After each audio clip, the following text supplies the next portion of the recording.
¿De qué vamos a hablar hoy? Bueno, no sé si les queda alguna duda, porque venimos medio en una vorágine de contar cosas todas las semanas y no sé si alguien tiene alguna consulta o algo por el estilo. Vamos a la clase que viene, digamos, esta clase vamos a hablar de normativas que implican al ejercicio profesional de los administradores, en tanto tenga que ver con la parte técnica. Y por otro lado, en la clase próxima vamos a tener patologías, ¿sí? La clase que viene posiblemente sea la clase más dinámica, que tiene más preguntas seguramente. Tal vez estas no tantas. Les contaba esto de patología, porque en general solemos tener más dudas sobre la patología de las administraciones. Hoy tal vez es un tema medio aburrido, porque habla todo de un poco las normativas, qué es lo que tenemos que tener en cuenta respecto de la técnica a la hora de administrar un consorcio.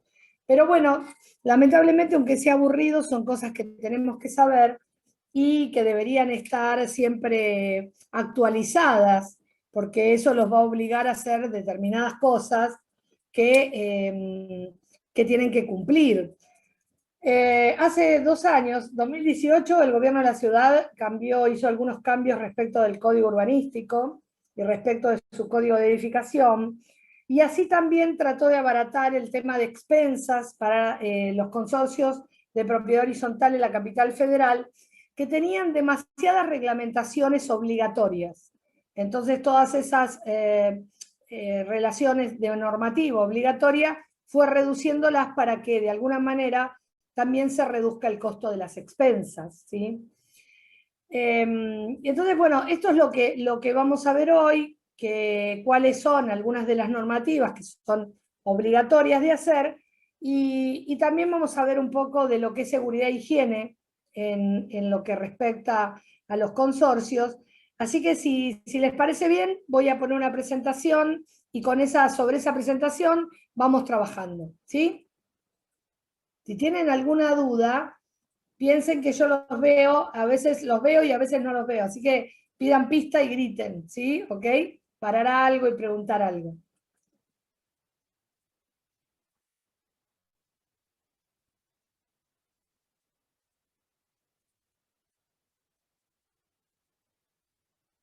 Bien. Bueno, como les venía diciendo, vamos a hablar de normativas. Estas normativas son aquellas que rigen en el gobierno de la ciudad de Buenos Aires por el momento.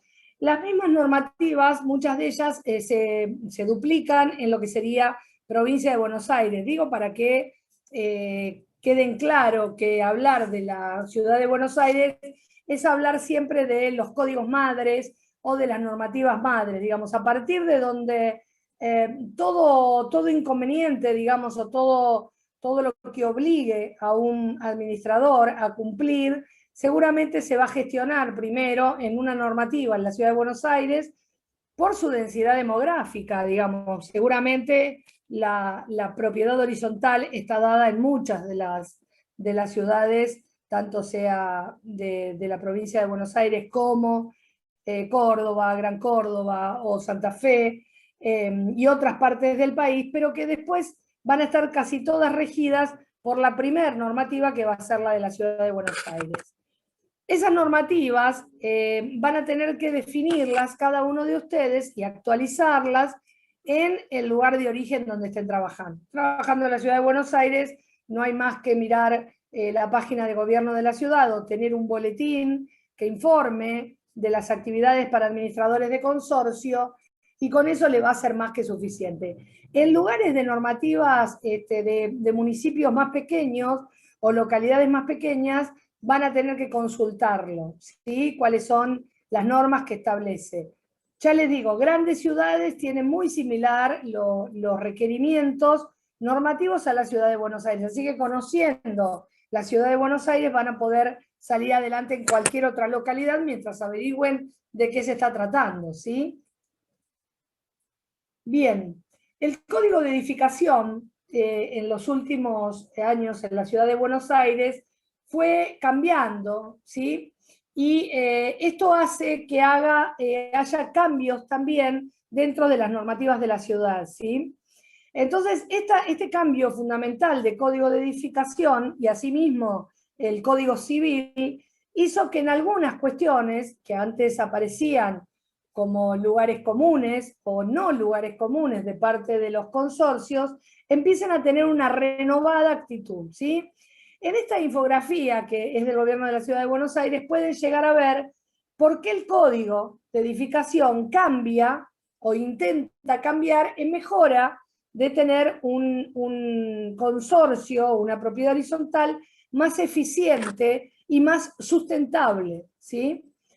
Este tema de la sustentabilidad, aunque a veces resulte medio trillado y que todo el mundo abrace esas banderas y empecemos a hablar de energías sustentables como la eólica o la energía solar o algunas otras energías que tenemos en condiciones de sustentabilidad, en realidad deben con el paso del tiempo ir programándose, porque no es simplemente colocar un gran molino en el techo de la vivienda para poder hacer simplemente a través de los vientos una energía sustentable. Digo, tenemos que tener otros requerimientos que hacen que esto suceda, sobre todo requerimientos estructurales, por ejemplo, porque el viento trabaja sobre las estructuras de una manera determinada, entonces empieza a tener cierta preponderancia de acción sobre las estructuras de hormigón. Por lo tanto, no cualquiera puede poner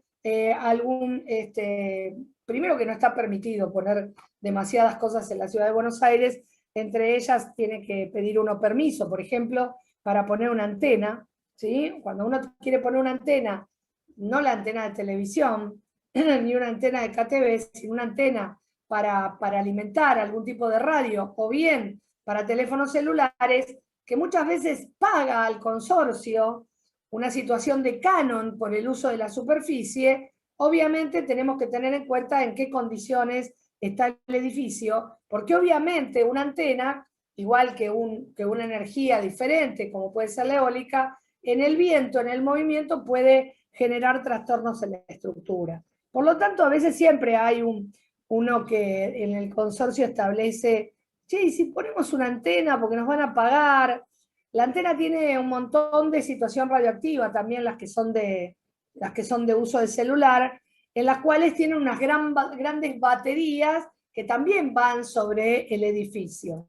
Por lo tanto, no me parece que esté mal, pero investiguen cuál es la situación de eso para poder cambiar o utilizar algo de sustentabilidad de esas características. Hay muchas situaciones que han cambiado. El código de edificación, que dice ahí actual, en realidad ya es un código como este que estamos mirando al lado, ¿sí? El código de edificación fue cambiando algunas condiciones para hacer una propiedad mucho más eficiente. Por lo tanto, dentro del marco del ambiente, ¿no? De la sustentabilidad.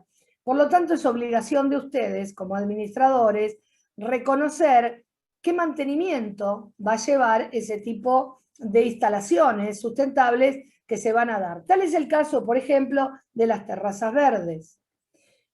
La terraza verde, cuando uno tiene, en las épocas que el código de edificación todavía no había sido actualizado, si uno hacía terrazas verdes se le permitía ganar más metraje al consorcio para hacer mayor cantidad de metros cuadrados. ¿Por qué esto? Porque la terraza verde lo que permite es absorber mayor cantidad de concentración, permite poder concentrar mayor cantidad de calor en ese espacio verde y no derivarlo al medio ambiente. Si yo tengo una concentración de calor muy fuerte sobre una superficie reflejante, sea cual fuere, un techo plano o cualquier superficie reflejante, yo ese calor lo vuelco al medio ambiente. Por lo tanto, empieza a elevar esa condición de temperatura al medio ambiente. Entonces, por eso, las ciudades que contienen más cantidad de edificios tienen siempre una temperatura más alta en verano que cualquier otro lugar que tuviera mayor superficie verde. Por eso también aquellos edificios que están frente a alguna situación de un espacio verde muy grande, suelen ser mejores ambientalmente y también suelen ser más caros, porque no solo acompaña su vista, sino que mejora su calidad ambiental. Si yo tengo un edificio sobre Libertador que da sobre el parque, va a ser mucho mejor que lo tenga sobre Coronel Díaz enfrentado a otro edificio, ¿sí? Esta condición entonces empieza a requerir ciertas situaciones de diferencia unas de otras. Por ejemplo, una de las situaciones es esta que les cuento de las terrazas. Terrazas verdes que en este momento están dentro del código de edificación y que tiene un formato determinado para poder utilizarlas. Las terrazas verdes requieren de mantenimiento. No por eso la terraza verde va a afectar la losa inferior dándole humedad al departamento de abajo. No es necesario. En realidad, uno puede tener perfectamente una terraza verde sin afectar a la losa ni al departamento que tenga debajo suyo. Pero requiere de un tratamiento especial, requiere de un formato especial y de un tratamiento especial, ¿sí? Nada del otro mundo. Obviamente, ahí figura como un árbol en una superficie así. Obviamente todos van a saber que si yo tengo una superficie así, puedo tener pasto. A lo sumo puedo tener alguna plantita de 30 centímetros, pero un árbol no voy a tener. Sí lo puedo tener en una maceta y sí lo puedo tener en un contenedor mayor, ¿sí?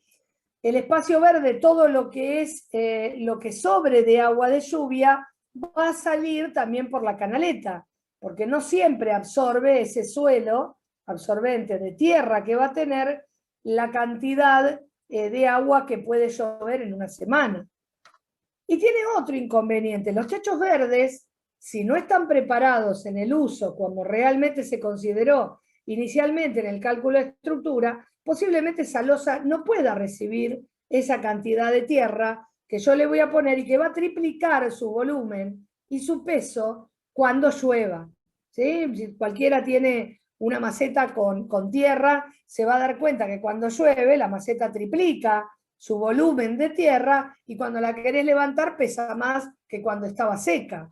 No estoy contando nada que ustedes no sepan, pero sí que lo piensen desde el sentido de, ¿puedo hacer una terraza verde? Sí, por supuesto.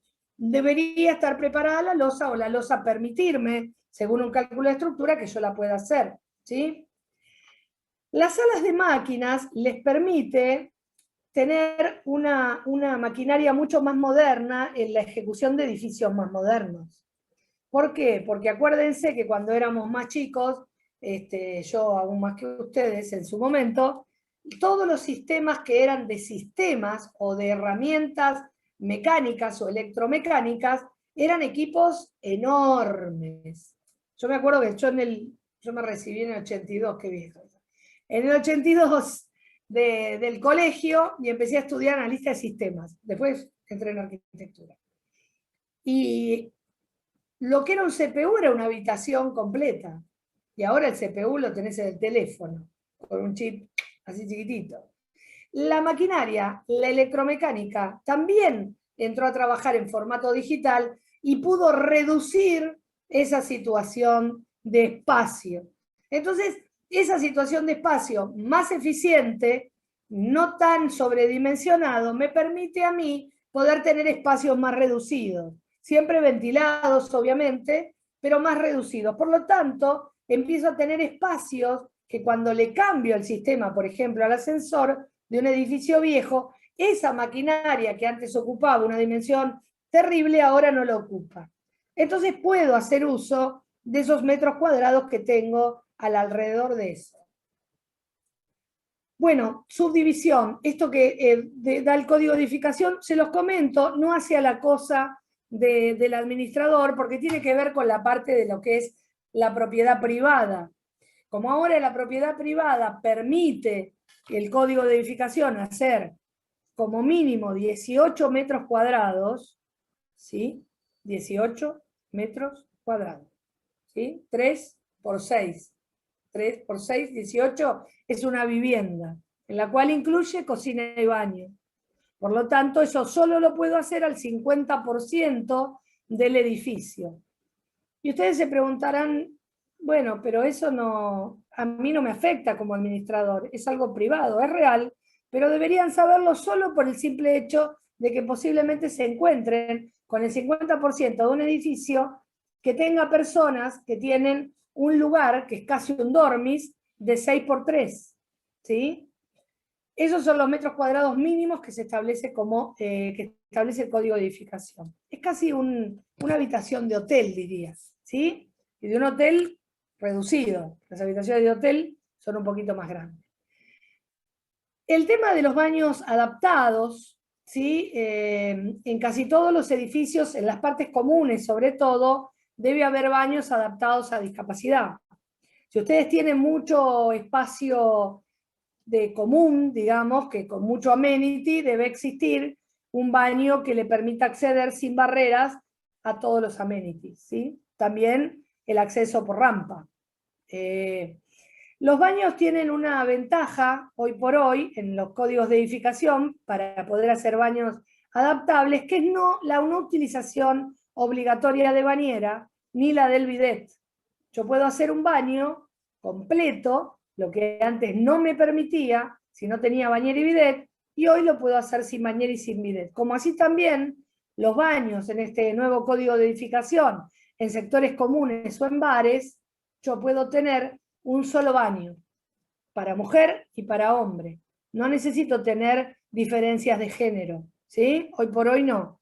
Sí necesito un baño de discapacitados, que es un baño muy grande, porque la silla tiene que poder girar dentro de ese baño, y un baño simplemente que puede tener un water y compartido la parte del lavatorio, para hombres y para mujeres todo al mismo tiempo. Eso establece el nuevo código de edificación.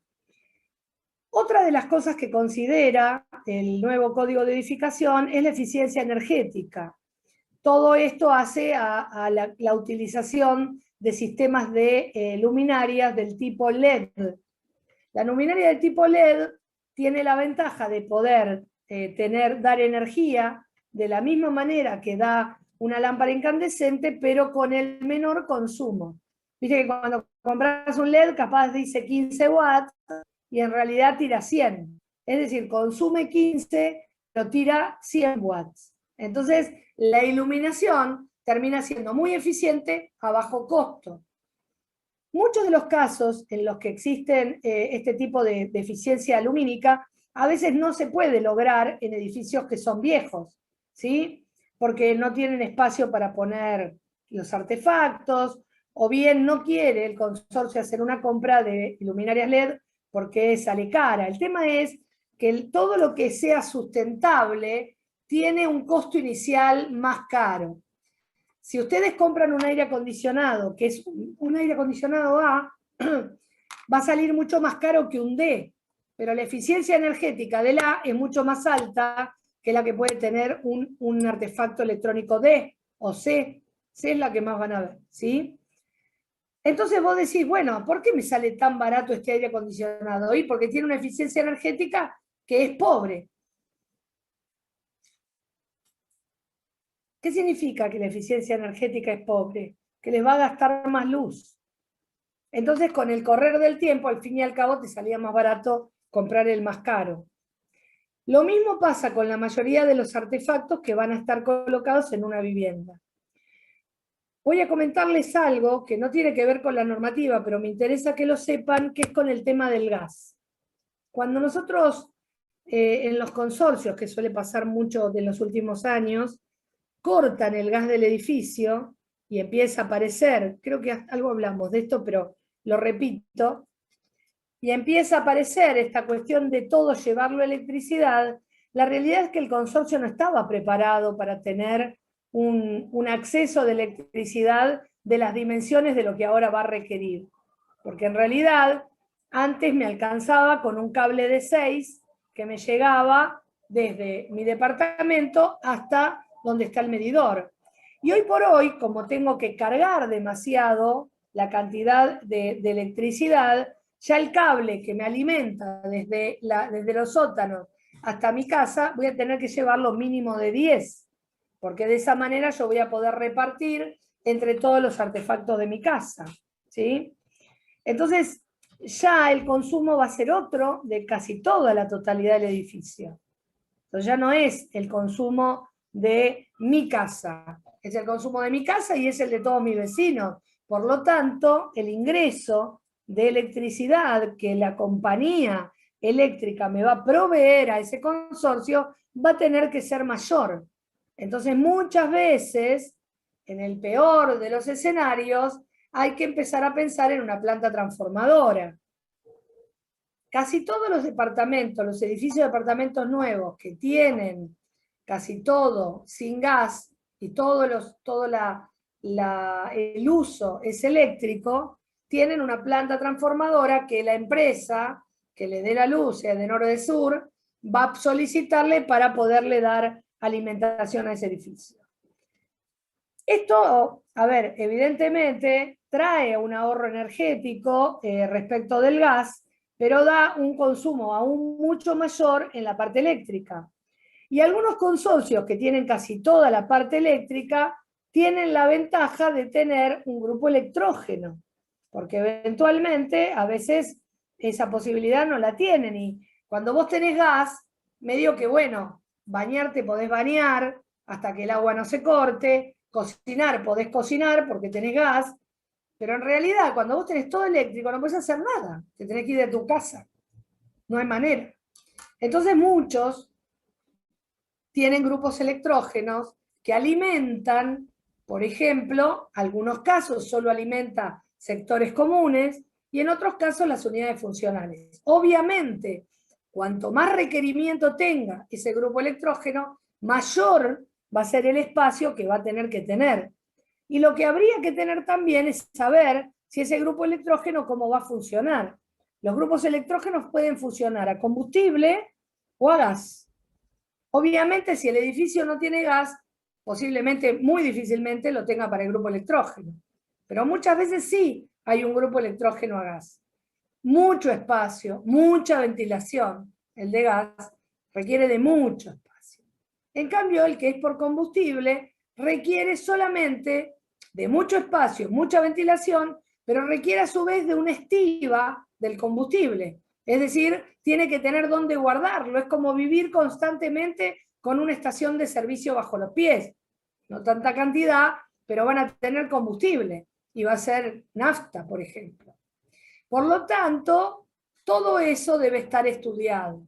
Por eso no es fácil de un día para el otro ni hacer un edificio que era de gas, hacerlo eléctrico, ni un edificio que es eléctrico, ponerle un grupo electrógeno cuando no se pensó en el diseño de la arquitectura. Se puede hacer, todo se puede hacer. En la medida en que uno tenga conciencia de lo que tiene que hacer. Y vuelvo a la misma frase de siempre. Lo importante tal vez no es saber, sino tener el teléfono de quien sabe. Entonces, cuando alguien les pregunta estas cosas, ustedes poder consultarlo con alguien y poder llevar a ese consorcio del cual ustedes hacen administración más seguridad y ser más eficiente como administrador.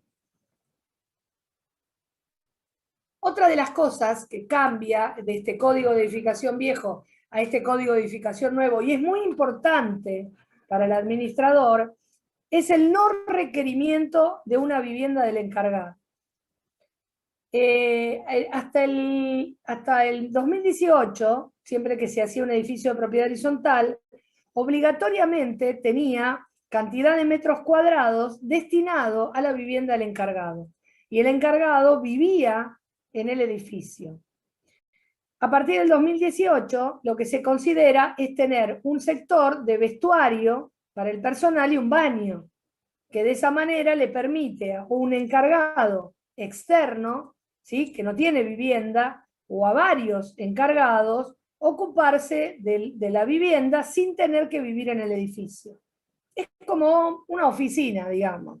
Ahí van a tener un pseudo pañol, que van a tener algunos materiales, nada inflamable, y va a transformarse en eso, en un vestuario, en un sector, digamos, de cierto descanso, y a su vez va a tener un baño para que pueda estar habilitado a estar dentro de ese edificio. Por supuesto, también cambian mucho los horarios, posiblemente aparezcan 2 encargados, entonces haya uno por la mañana y otro por la tarde, o bien es el mismo que va a ir y volver, pero lo que ya va a tener es un sector de personal y ya no una vivienda. Si eventualmente uno tiene la vivienda del encargado, sepan que la condición es bastante compleja de resolver ante el sindicato, podría transformarlo en un departamento de alquiler y ya no tener una vivienda de encargado. Ahora, si no tienen una vivienda de encargado, van a tener que tener un sector donde poder dejar las cosas.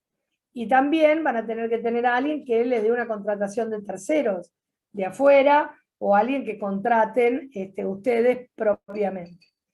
Así que esa condición de acceso del encargado, de la vivienda del encargado, ya a partir del 2018 no existe, ¿sí? Así que tengan en cuenta el tema de los servicios, porque ¿qué pasa? ¿Qué se le complica al administrador? Siempre que tenga un encargado bueno, ¿no? Obviamente, porque la verdad que hay algunos que mejor perderlo que encontrarlo, pero al administrador, ¿qué se le complica cuando el encargado no está? Suponete un domingo. Se le complica con las urgencias. Porque el encargado, mal que mal, vive en el edificio, si hay un problema de urgencia, una no entrada de agua, una bomba que se quemó, un corto, qué sé yo, algo, cualquier urgencia que pueda aparecer, ustedes la van a tener que resolver. Por eso va a haber que tener un equipo de urgencia que responda al teléfono cuando hay una urgencia. Sobre todo en los momentos en que nadie quiere atender el teléfono. Sábado, feriados, domingos, madrugadas, ¿sí? Que obviamente hay un montón de encargados que esos momentos tampoco te contestan, ¿no? Entonces, bueno, como hay otros que siempre están atentos y que la verdad es un lujo tenerlos, porque la verdad uno les soluciona muchos problemas. Tener un buen encargado hace que la administración generalmente, aunque sea mala, no se note mucho, porque el encargado es como el que maneja casi todo. También te lo tenés que fumar siendo administrador, porque es el mandamás de la casa. Pero bueno, que le gusta el Durano, se tiene que aguantar la pelusa, y esto es así. Respecto de lo que sería cocheras, lo que tenemos es dos instancias, tres instancias. Tenemos la cochera de guardar autos solamente, que va a utilizar la vivienda, que va a tener que tener un sector de guardado de bicicletas. El sector de guardado de bicicletas no necesariamente tiene que estar en la cochera, puede estar en otro lado, pero tiene que estar, ¿sí? Por cantidad de metros cuadrados pondré X cantidad de metros cuadrados de guardabici, ¿sí? Y otra de las cosas que pueden utilizarse es el tema de las plataformas de elevación. Ya se empezaron a usar hace un par de años atrás, siguen en esa búsqueda. ¿Qué tiene la plataforma de elevación? Permite poder poner dos autos, ¿sí?, en un mismo espacio, porque en realidad esta baja y esta baja, se va el auto de arriba y esto vuelve a subir. Es como un ascensor, ¿sí?, pero de dos, nada más. Entonces eso te permite la guarda de un doble auto en el mismo espacio. Todo esto tiene que ver con el ejercicio de aquel arquitecto que tiene que hacer un edificio de propiedad horizontal, y que estas son las nuevas, las buenas nuevas, ¿sí?, que vamos a tener cuando empezamos a hacer un edificio. Les contaba esto del gobierno de la ciudad, que para bajar las expensas, lo que intenta es hacer un cambio de reglamentaciones y normativas de que estaban en vigencia hasta el 2018. Todas las que están del lado de la, a ver, para mí, el lado de la izquierda, ¿sí?, son las obligaciones vigentes. Y todas las que están de la derecha son los planes en ejecución. En realidad, planes que ya son. Van a ver que de todo lo que les voy a decir, van a ver que hay varias cosas que ya han sido cambiadas. ¿Por qué hace esto? Porque lo que intenta es reducir el costo. En un momento las expensas, era tal la cantidad de normativa que tenía que respetar el administrador, que en realidad no le aumentaba las expensas al consorcio simplemente por el pedido de tiempos o de prescripciones que tenía, pedidos por el gobierno de la Ciudad de Buenos Aires, donde el administrador no podía manejar él esas cosas. Había que hacer las presentaciones y te tenías que jorobar. Digamos, no había manera de zafar de esa normativa. El gobierno toma eso y empieza a hacer un cambio de tiempos de presentación de cada una de esas normativas. Son normativas que en realidad lo que hacen es a la mejor convivencia y para asegurarnos la seguridad y la higiene del edificio. Una de esas normativas eran los tanques de agua. No sé si llegan a leer lo que dice. Se vacían y se limpian obligatoriamente cada 6 meses. Así era la normativa anterior. Por último, se llena y se analiza el agua. La nueva normativa exige un análisis bacteriológico y físico-químico anual, esto está del 2018, para garantizar la calidad del agua. Perdón, de 2016, no 2018, 2016. 2018 es el Código de Edificación. Es posible que de toda esta normativa que yo les voy a dar, haya alguna que tenga o un error o algún cambio. Es posible, la verdad que yo lo que intento es darles un marco completo de la normativa y después va a quedar en ustedes la actualización de esa normativa. Yo actualizo siempre que puedo. Hay momentos en los que tal vez salió algo que yo ni me enteré y entonces no lo tengo actualizado. Pero la idea es que ustedes tengan actualizado esto porque es lo que los va a obligar a saber cuándo se hacen esas presentaciones. Fíjate el tema de análisis bacteriológico del agua, que es el que te tiene que dar aquel que viene a limpiar los tanques de agua. Si no te da ese servicio, que vos no vas a andar con un frasquito por todo el mundo haciendo un análisis. Eso lo hace la empresa en su totalidad. Entonces también, cuando uno acepta empresas, también tiene que leer cuál es la propuesta de esa empresa. ¿Qué hace? ¿Barre todo? Esta situación de no leer, yo lo hablo como si lo estuviera retando, no necesariamente les pasa a todos, pero hay muchos administradores que no leen lo que les propone una empresa. Entonces, cuando hace el parangón entre una empresa y la otra, para poder establecer cuál es mejor, si por mérito y conveniencia, y no por precio solamente, entonces me parece que está bueno que lean lo que les están mandando, ¿sí? Esto que les contaba la vez pasada, de vos mando a ver en la terraza a un techista, y el techista me dice que hay que cambiar todo el techo. Y si mando a ver un plomero, el plomero me dice que va a haber que cambiar todos los caños. Y no es ni una cosa ni la otra. Tal vez lo que hay que hacer es hacer un sellado y verificar que el embudo esté bien. Y ya no cambio ni los caños ni cambio todo el techo. Pero ¿qué pasa? Si yo no leo lo que me están diciendo y no consulto, difícilmente sepa de qué se trata la cosa. ¿Sí? Entonces lo que les pido es eso. La vivienda del encargado, esto que les contaba recién, que era obligatoria su construcción para edificios con más de 15 unidades, los servicios y las expensas del encargado se incluían en los gastos, ¿sí? Y ahora se autoriza la construcción de un nuevo edificio sin vivienda para el encargado. Costó mucho esto, costó mucho, pero lo pudieron lograr. Curso de seguridad e higiene. A los encargados se les paga anualmente, dicen las obligaciones vigentes, un curso por seguridad e higiene que se sumaba al costo de las expensas. Y se hacía una vez al año, anualmente, ¿sí? Se decide que se haga a partir de cada 2 años ese curso.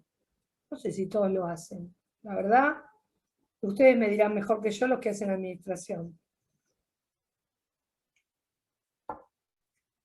Control de ascensores. El control de ascensores es un tema complicadísimo, que viene de larga data, que nos empieza a aparecer estas puertas tijera, que nunca se cambiaron, que deberían cambiarse en cabina por las tablas, en el peor de los escenarios, porque en muchos casos no se pueden poner corredizas porque no da el espacio. Entonces, por lo menos en cabina, en la parte que va y viene, que sube y baja, se cambian por tablas. ¿Qué permite cambiar por tablas? Que no se pueda sacar un pie o una mano por el ascensor. Ahora, todavía sigue en vigencia las puertas tijera. Las puertas tijera no están anuladas en los consorcios, no tienen obligatoriedad de cambiarlas. Deberían cambiarse porque son peligrosas, pero en realidad Lo que cambiaron todo de cabina y el resto no cambió la tijera. La tijera quedó como estaba. Ventaja de la tijera que puedo ver. Es una ventaja, ver si tengo el coche, la cabina, lo tengo adelante mío. Siempre me llamó mucho la atención los accidentes de ascensores cuando abren la puerta y el ascensor no está. Y vos te preguntás, ¿pero abrieron la puerta y no vieron que estaba la cabina? A veces no se ve, porque estás en otra cosa, mirando el celu, atendiendo a alguien que te está hablando allá y estás abriendo la puerta y la cabina, el coche no estaba. Y te caes por el hueco del ascensor. Esos son las peores situaciones de accidente en propiedad horizontal. Porque aparte de tener un seguro común, sale un montón de dinero que alguien se muera, se quede lisiado, sea lo que sea. Pero por otro lado, es la muerte misma tal vez de un consorcista. Y eso tiene que ver con las llaves, ¿viste el enganche del ascensor? Un ascensor no debe poder abrirse si no está el coche en piso, porque tiene una traba para eso. Si la traba no funciona, estamos mal. Entonces, viene este tema de, entre tantas cosas, el tema del cierre del ascensor y el control de ascensores. Son obligatorios una vez por mes, dice en la vieja normativa, y sin distinción de antigüedad o uso. Dice en la nueva normativa que será obligatorio, su periodicidad se establecerá según la antigüedad y el uso, mediante un informe técnico. ¿Cuál es la diferencia entre lo que pasaba antes y lo que pasa ahora con el control de ascensores? Tiene aún mayor responsabilidad el técnico que lo supervisa. Es decir, que el ingeniero que hace una supervisión, ingeniero electromecánico, sobre ascensores, tiene una carga, ¿sí?, de responsabilidad profesional aún más alta que la que antes tenía, porque ahora tiene que elaborar no solamente la firma, sino el informe técnico. Desinfección. La desinfección, existía una obligación de servicio mensual de desinfección. Ahora se modifica esa obligación para el servicio y no hay una obligación de fumigar una vez por mes. Queda a criterio la desinfección y el control de plagas a criterio del consorcio, ¿sí? Puede no fumigar si quiere, pero sería bueno que tenga un control de plagas, sea cual fuere, en la periodicidad que se establezca, porque uno puede pedirlo mes a mes, pero también puede hacer un refuerzo que no sea mes a mes, sino que sea mitad de mes, por ejemplo. Control de plagas es un tema importantísimo que tiene más que ver con la limpieza y con el retiro de residuos que con la desinfección en sí misma, ¿sí? Cuando un encargado no retira el residuo, y no es que lo retira de piso, lo retira de piso, pero lo deja abajo y no lo saca a la calle, porque ahora lo puede dejar en un tacho, no necesita que pase el basurero, ¿sí? Que antes no se podía sacar hasta las 8:30. Ahora va, camina 10 metros, 20, a más, y lo tira ahí adentro. Entonces, ¿por qué retener la basura durante toda una noche que te genera muchísimas cucarachas, por ejemplo, o ratas? ¿Sí? No hay tanta rata en la calle, no sé si se dieron cuenta, porque hay mayor cantidad de tachos cubiertos. Entonces, roedores hay muy pocos, los ven por las guías de los sumideros. Siempre se ven por ahí. O bien en algún lugar donde sí hay basura. Me cayó el auricular. Bien. Certificación de edificio seguro. Esta certificación que acreditaba hasta el 2016, creo que sí, 2016, edificio seguro, tenía que cumplir con ciertas medidas, ¿sí? Entre ellas, por ejemplo, tener en vigencia la ley 257, que era la ley de fachadas. Debería estar hecho ese certificado por un licenciado en seguridad e higiene, es decir, que intervenía otro profesional, lo cual generaba un costo altísimo, y en la presentación también, para el consorcio. Consorcios pequeños que tenían que pagar un profesional como si fueran grandes consorcios.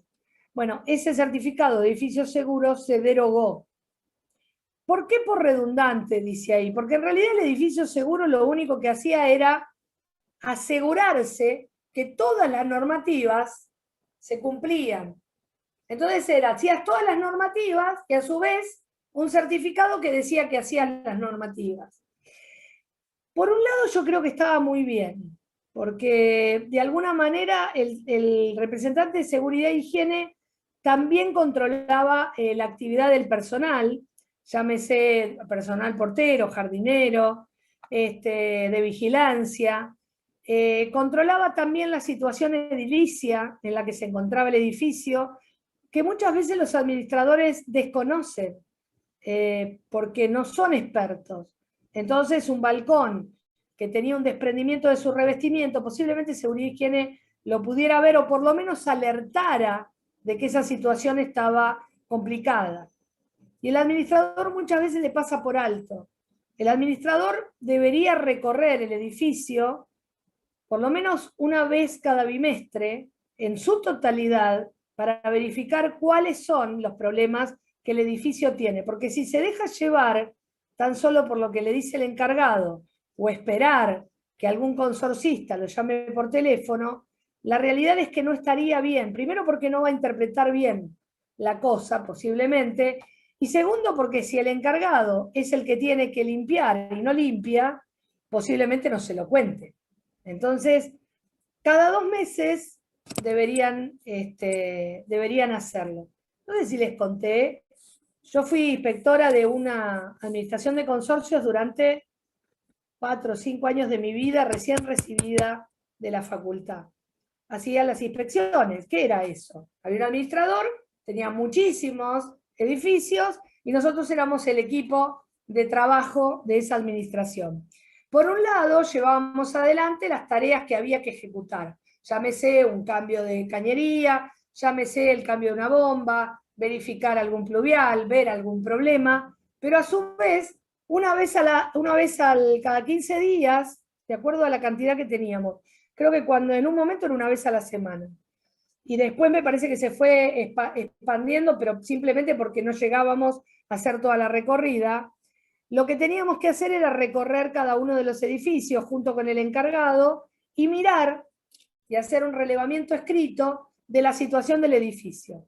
Ya sea por una situación buena que le transmitíamos al dueño de la administración para contarle que ese encargado cumplía con todas las normas, tenía su ropa de trabajo, tenía sus herramientas de trabajo, estaba en el horario que lo habíamos llamado, había verificado que la basura no estaba en los lugares en donde no tenía que estar, que verificaba si había algún problema, que nos trasladaba el problema, que eso hablaba muy bien del personal también.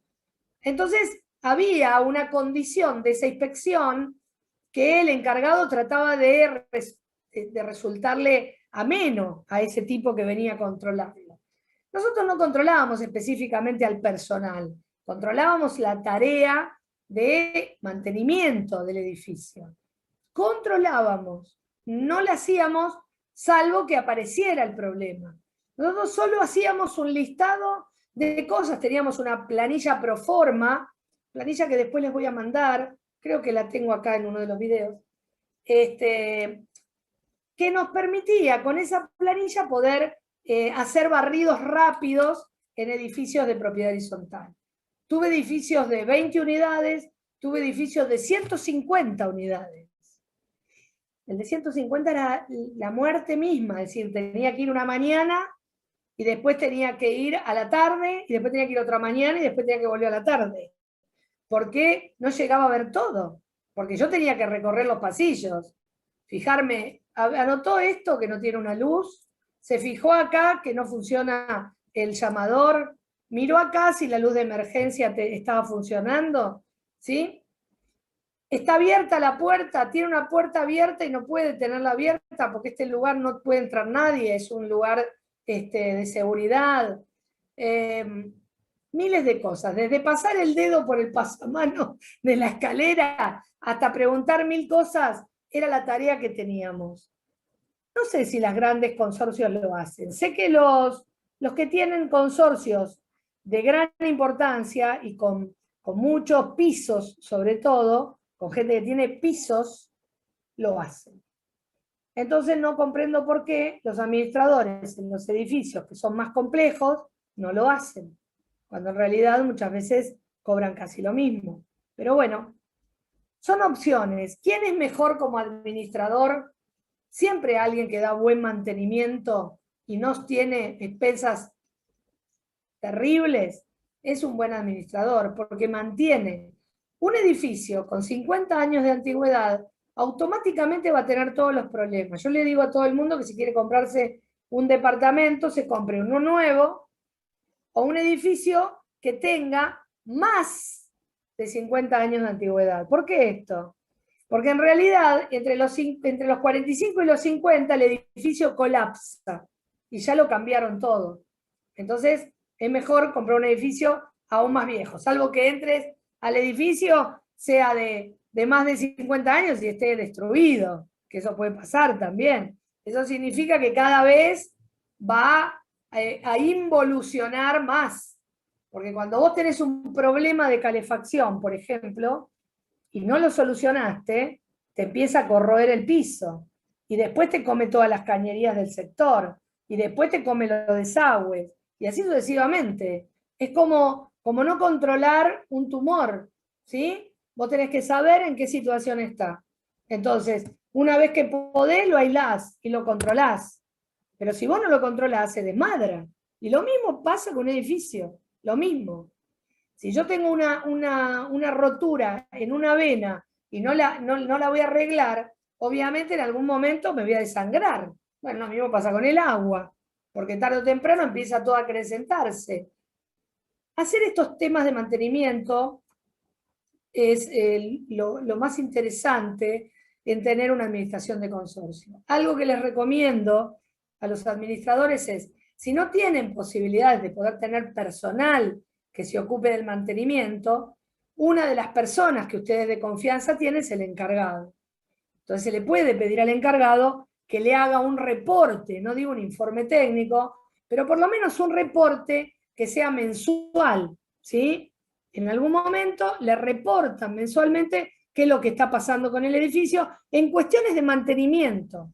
Y en ese caso van a decirle seguramente el encargado, ya le dije que la bomba se traba, que estoy con la otra, que me salta la térmica, que tengo este problema, que la boya se me traba del tanque de reserva, que a la noche no entra agua, que no sé, miles de cosas que pueden comentarle a algún encargado como un reporte simple.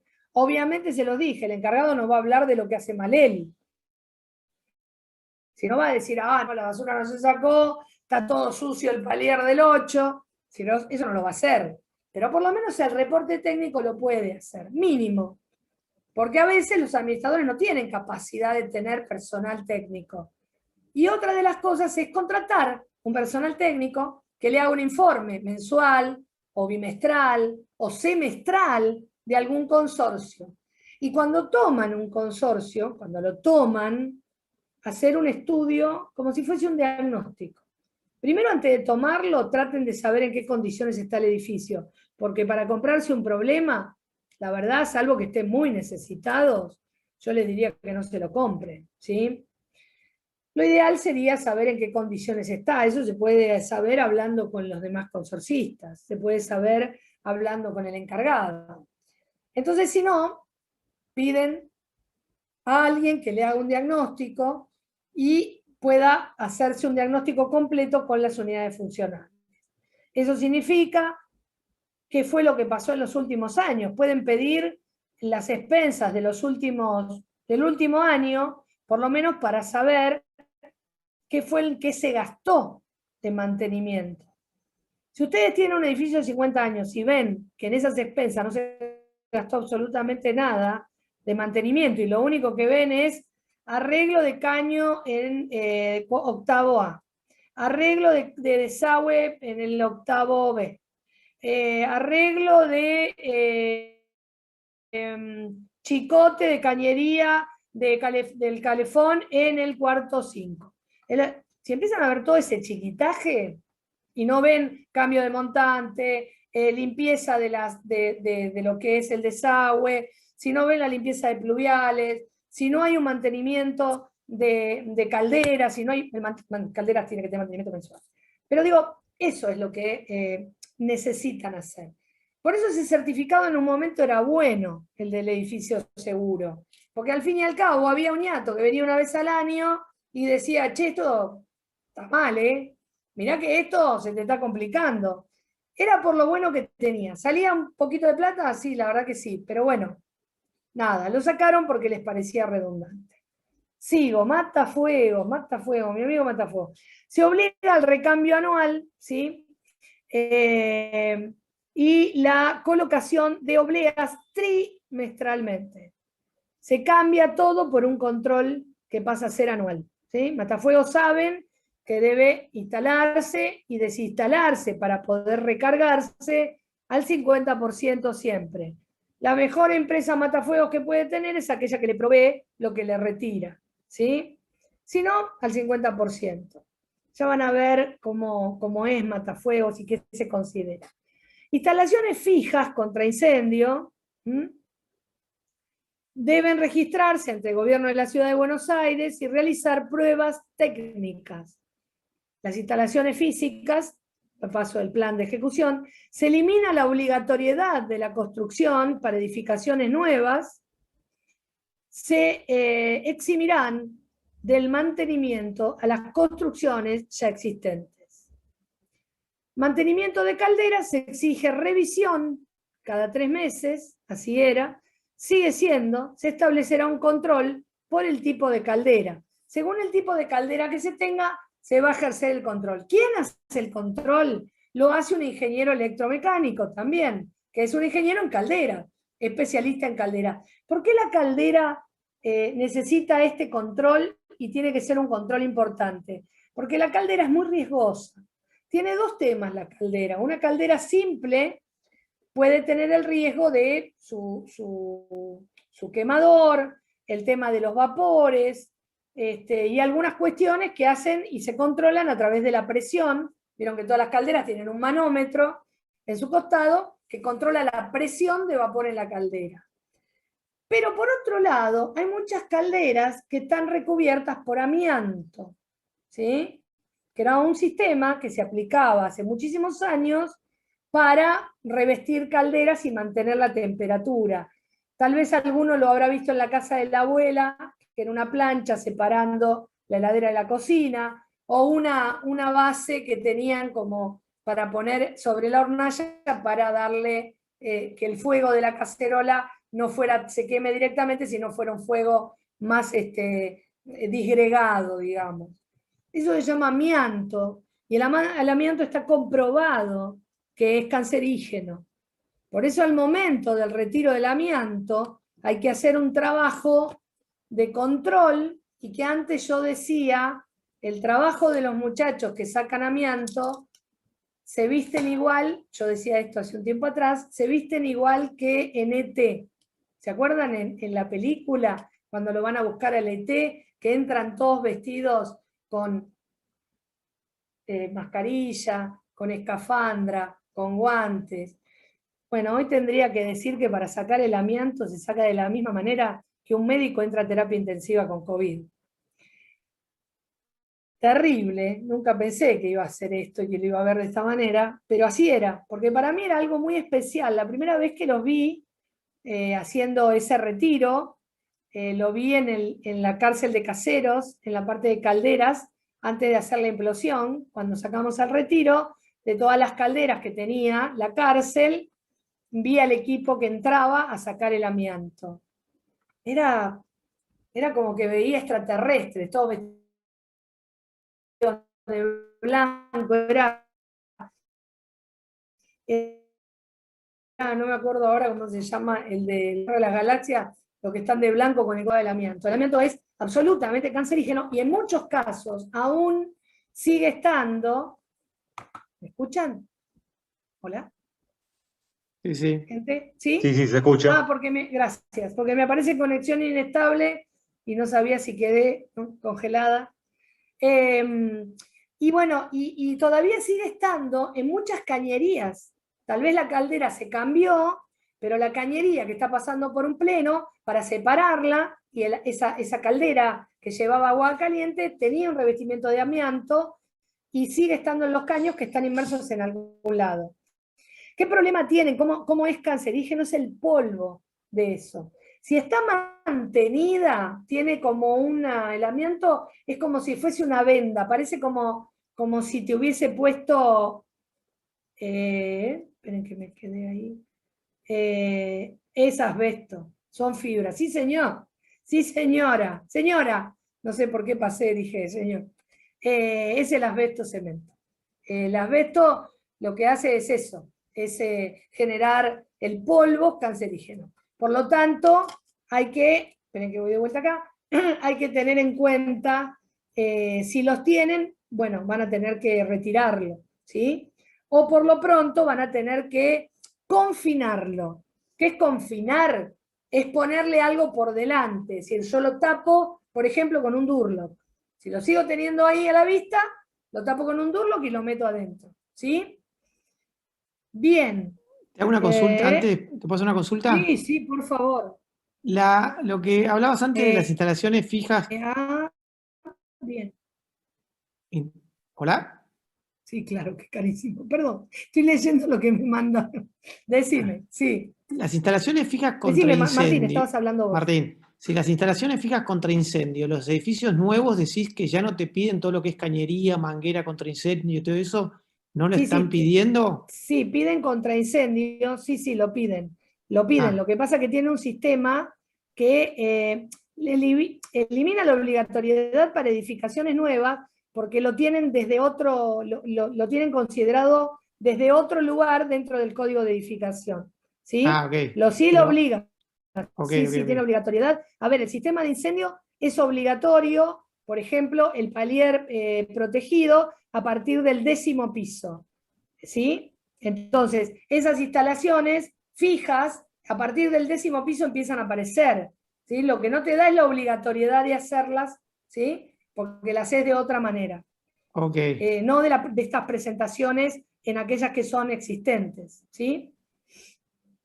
Respecto del mantenimiento de calderas, bueno, ahí estamos. Informe de fachadas. Es obligatorio e incluye el control de espacios que no afectan a terceros como las terrazas. Así decía la obligatoriedad vigente de la Ley 257. El informe de fachadas, los plazos de control obligatorio se extenderán acorde a la antigüedad del edificio. Eso era así, antes era así también. ¿Qué pasa? Fueron reduciéndose esos tiempos. Lo que antes se hacía en 10 años, se redujo a 8. Entonces lo que cambió fue eso. Y entre la primera ley 257 del 99 y la última ley 257, que ahora vamos a entrar, lo que cambia es la situación de lo que tiene que reconocerse como afectación a la ley 257. Pero ahora en el slide que viene les voy a contar eso, así que lo dejo pendiente. La cuenta consorcio, bueno, la cuenta consorcio es una cuenta nueva que el Banco Ciudad otorga con gratuidad a los consorcios de propietarios, ¿sí? Es una cuenta corriente. Eso es una de las cosas más que la Ciudad de Buenos Aires le da de beneficio al consorcio. Gastos burocráticos, el libro de datos debe rubricarse con obleas, la situación de libro que existía antes. En un aviso de obra de pequeña magnitud se deja de pagar un canon y presentar hasta 6 documentos, ¿sí? Y se deroga esta situación de tener un libro, ese libro se llevaba adentro del consorcio, ahora se deroga, no hace falta ni que exista el libro, no es solamente el tema de colocar ese libro con una oblea o llevar o pagar un costo de un derecho de tener ese libro, sino que ahora se deroga completamente y a partir de eso todos los avisos de obra pasan a ser gratuitos. Es decir, no paga derecho por el aviso de obra. en las cuestiones de arreglos, ¿sí? De cualquier tipo, sea de consorcio o propiedad privada, existen dos tipos de presentaciones ante el gobierno de la ciudad ante una obra. El aviso de obra y el permiso de obra. Depende de cuál de las dos cosas nosotros estamos hablando, va a ser uno o va a ser el otro. Generalmente, en obras pequeñas, alcanza con el aviso de obra, que es una declaración jurada que hasta puede hacer el propietario, ¿sí? No necesariamente tiene que hacerse a través de un profesional. Y por otro lado, el permiso de obra es el que obliga a tener un profesional competente en el rubro, porque aparte tiene un cambio que el gobierno de la ciudad debe valorar, y eso tiene que ver también con los pagos de derechos. Por ejemplo, si yo hiciese un cambio de fachada, ¿sí? Ahí voy a mirar. Si yo tengo un cambio de fachada, en realidad tengo que pedir un permiso. Si yo voy a pintar la fachada, me alcanza con un aviso. El permiso no contempla el Durlock. Sí, depende en dónde. A ver, el aviso de obra es para no tirar paredes o construir muros. Perdón, no sé quién me escribe acá. ¿Quién me está escribiendo? ¿No me puede hablar? Que no entendí. Soy yo la que te está escribiendo, Florencia. Ah, Florencia, decime, Flor. No, que el aviso de obra es cuando no tenés que tirar ningún muro, ninguna pared, ni construir paredes, ni nada por el estilo, que para ese caso necesitas un permiso, que generás un plano con distintos colores y todo, un historiete, un chino básico de la DG Rock. Y el aviso de obra, obviamente que es más fácil, que como bien vos dijiste, lo puede hacer desde un propietario hasta el mismo profesional que vayas a contratar vos para que te arregle frente y fachada. Sí, el tema es que el permiso tiene que ver con una obra. Por lo tanto, necesitas un profesional al frente. Exactamente. En Puede cambio, ser el aviso, maestro de vos obra, podés... Claro, pero arquitecto. sí, guarda cuando se cambian fachadas, porque en realidad lo que establece el código de edificación es que si vos cambiás la fachada, vamos a suponer, no hablo de un consorcio, pero suponete el local, ¿sí? Un local comercial. Si vos le cambiás la fachada al edificio, por algún tema que vos quieras cambiarla, deberás presentar un permiso y no un aviso de obra, ¿sí? Y ahí tiene que intervenir un profesional, porque el cambio de aventanamiento, fachada, implica permiso de obra. Sí, en ese sentido sí. ¿Quién lo hace? Pocos, ¿viste? Si lo ponemos rápido, lo cambiamos y ya está. Pero bueno, en realidad requiere de un aviso o de permiso. Y Bueno, también depende ¿qué? si Decime, estás en Flor, perdón. APH o no. ¿Cómo? Sí, También claro, depende bueno, si porque, estás en APH o no. claro, si vos lo tenés nomenclado dentro de una propiedad que pueda pertenecer a lo que sería patrimonio histórico, obviamente no podés tocar nada porque habría que ver qué tipo de condicionantes tiene esa propiedad, ese patrimonio histórico. Porque podés Sí, tenés que tener... pedir un permiso en planeamiento, que también es un chino, y una vez que tenés el permiso en planeamiento, recién ahí haces el permiso de obra. Yo porque trabajo haciendo eso, los odio con toda mi alma la DG Rock. Qué linda, trabajé 8 años en el gobierno de la ciudad en planeamiento. ¿Cuándo te fuiste? No los odies, son todos amigos, hacen lo que pueden, pobres pibes, no seas mala. ¿Cuándo te fuiste de ahí? No, me fui, trabajé hasta el 2015, pero pasé por otro lado. No, me fui en el 2007 de planeamiento a obras públicas y de ahí anduve paseando por un montón de lugares. Pero no, trabajé en planeamiento con mis amigos de la DGRU, de la Dirección de Interpretación Urbanística, muchos años, y todavía me quedan muchos amigos, por suerte. Pero sí, sé, es un chino, es como dice Flor, es así, chicos. Todo lo que es gestión ante el gobierno de la ciudad, aunque ahora exista el TAD, el trámite a distancia, todo es mejor que tengas un amigo en la MUNI, se llama. Porque todo, así, teniendo amigos y todo, se te hace complicado. Bueno saberlo, Flor, después pasame el teléfono. Siempre un buen gestor va a ayudar a todo lo que vos tenés que hacer. Miren, yo trabajé esto que les digo, 8 años en gobierno y después tengo muchísimos amigos. Jamás hice una gestión más que la ley 257 porque me llamaban clientes. Porque la verdad, siempre me pareció que el tema de la gestión fuera de que Flor tal vez hoy tiene la suerte de poder trabajar de eso, yo creí siempre que los profesionales deberían hacer como en España, presentar todos los papeles ante el Consejo Profesional de Arquitectura, de Ingeniería o lo que fuere, y que ellos se encargaran de presentarlo ante la autoridad competente. Porque la verdad que vos le presentás un plano, como dice Flor, vos le presentás un plano y no te lo aprueban porque tenés una raya distinta a la raya, porque no te lo aprueban porque no le pusiste la carátula al... Vale, ¿viste? Es como que vas, venís, el cuento del arbolito. Y la verdad comparto plenamente lo que dice Flor, y realmente es así. Por eso siempre que tengan que hacer algo, como el otro día mi administradora me dijo, mire, hay que presentar un aviso. Le dije, a mí no me mires. Me dijo, pero te juro, así le dije, a mí no me mires. Nada, me siento capaz un rato y lo hago. Pero, viste, cuando te cansa ese tipo de cosas y no tenés ganas de hacerla. Pero bueno, siempre vuelvo a decirle que tenés el teléfono de quien sabe, así que anoten el teléfono de Florencia Simoni, que así le pueden pedir cosas a ella. Te hago Es publicidad, muy Flor. agotador, y encima ahora están por cambiar el código de vuelta. Sí, señora. Ya me estoy agarrando la cabeza. No, por eso yo lo que comentaba recién es que yo les voy a dar la normativa, digo, en su totalidad, pero la realidad es que hay que ver las actualizaciones, ¿sí? Para que paso a, ya quedó ahí, consorcio participativo, bueno, después ya otras son cuestiones de plataforma que hacen al desarrollo del tema de la propiedad horizontal, que ya no hace al mantenimiento. Cuando plantean esto, fíjate lo que dice arriba, planteo para bajar las expensas, porque como sacaban estas normativas obligatorias, le permitía bajar entre un 10 y un 20%.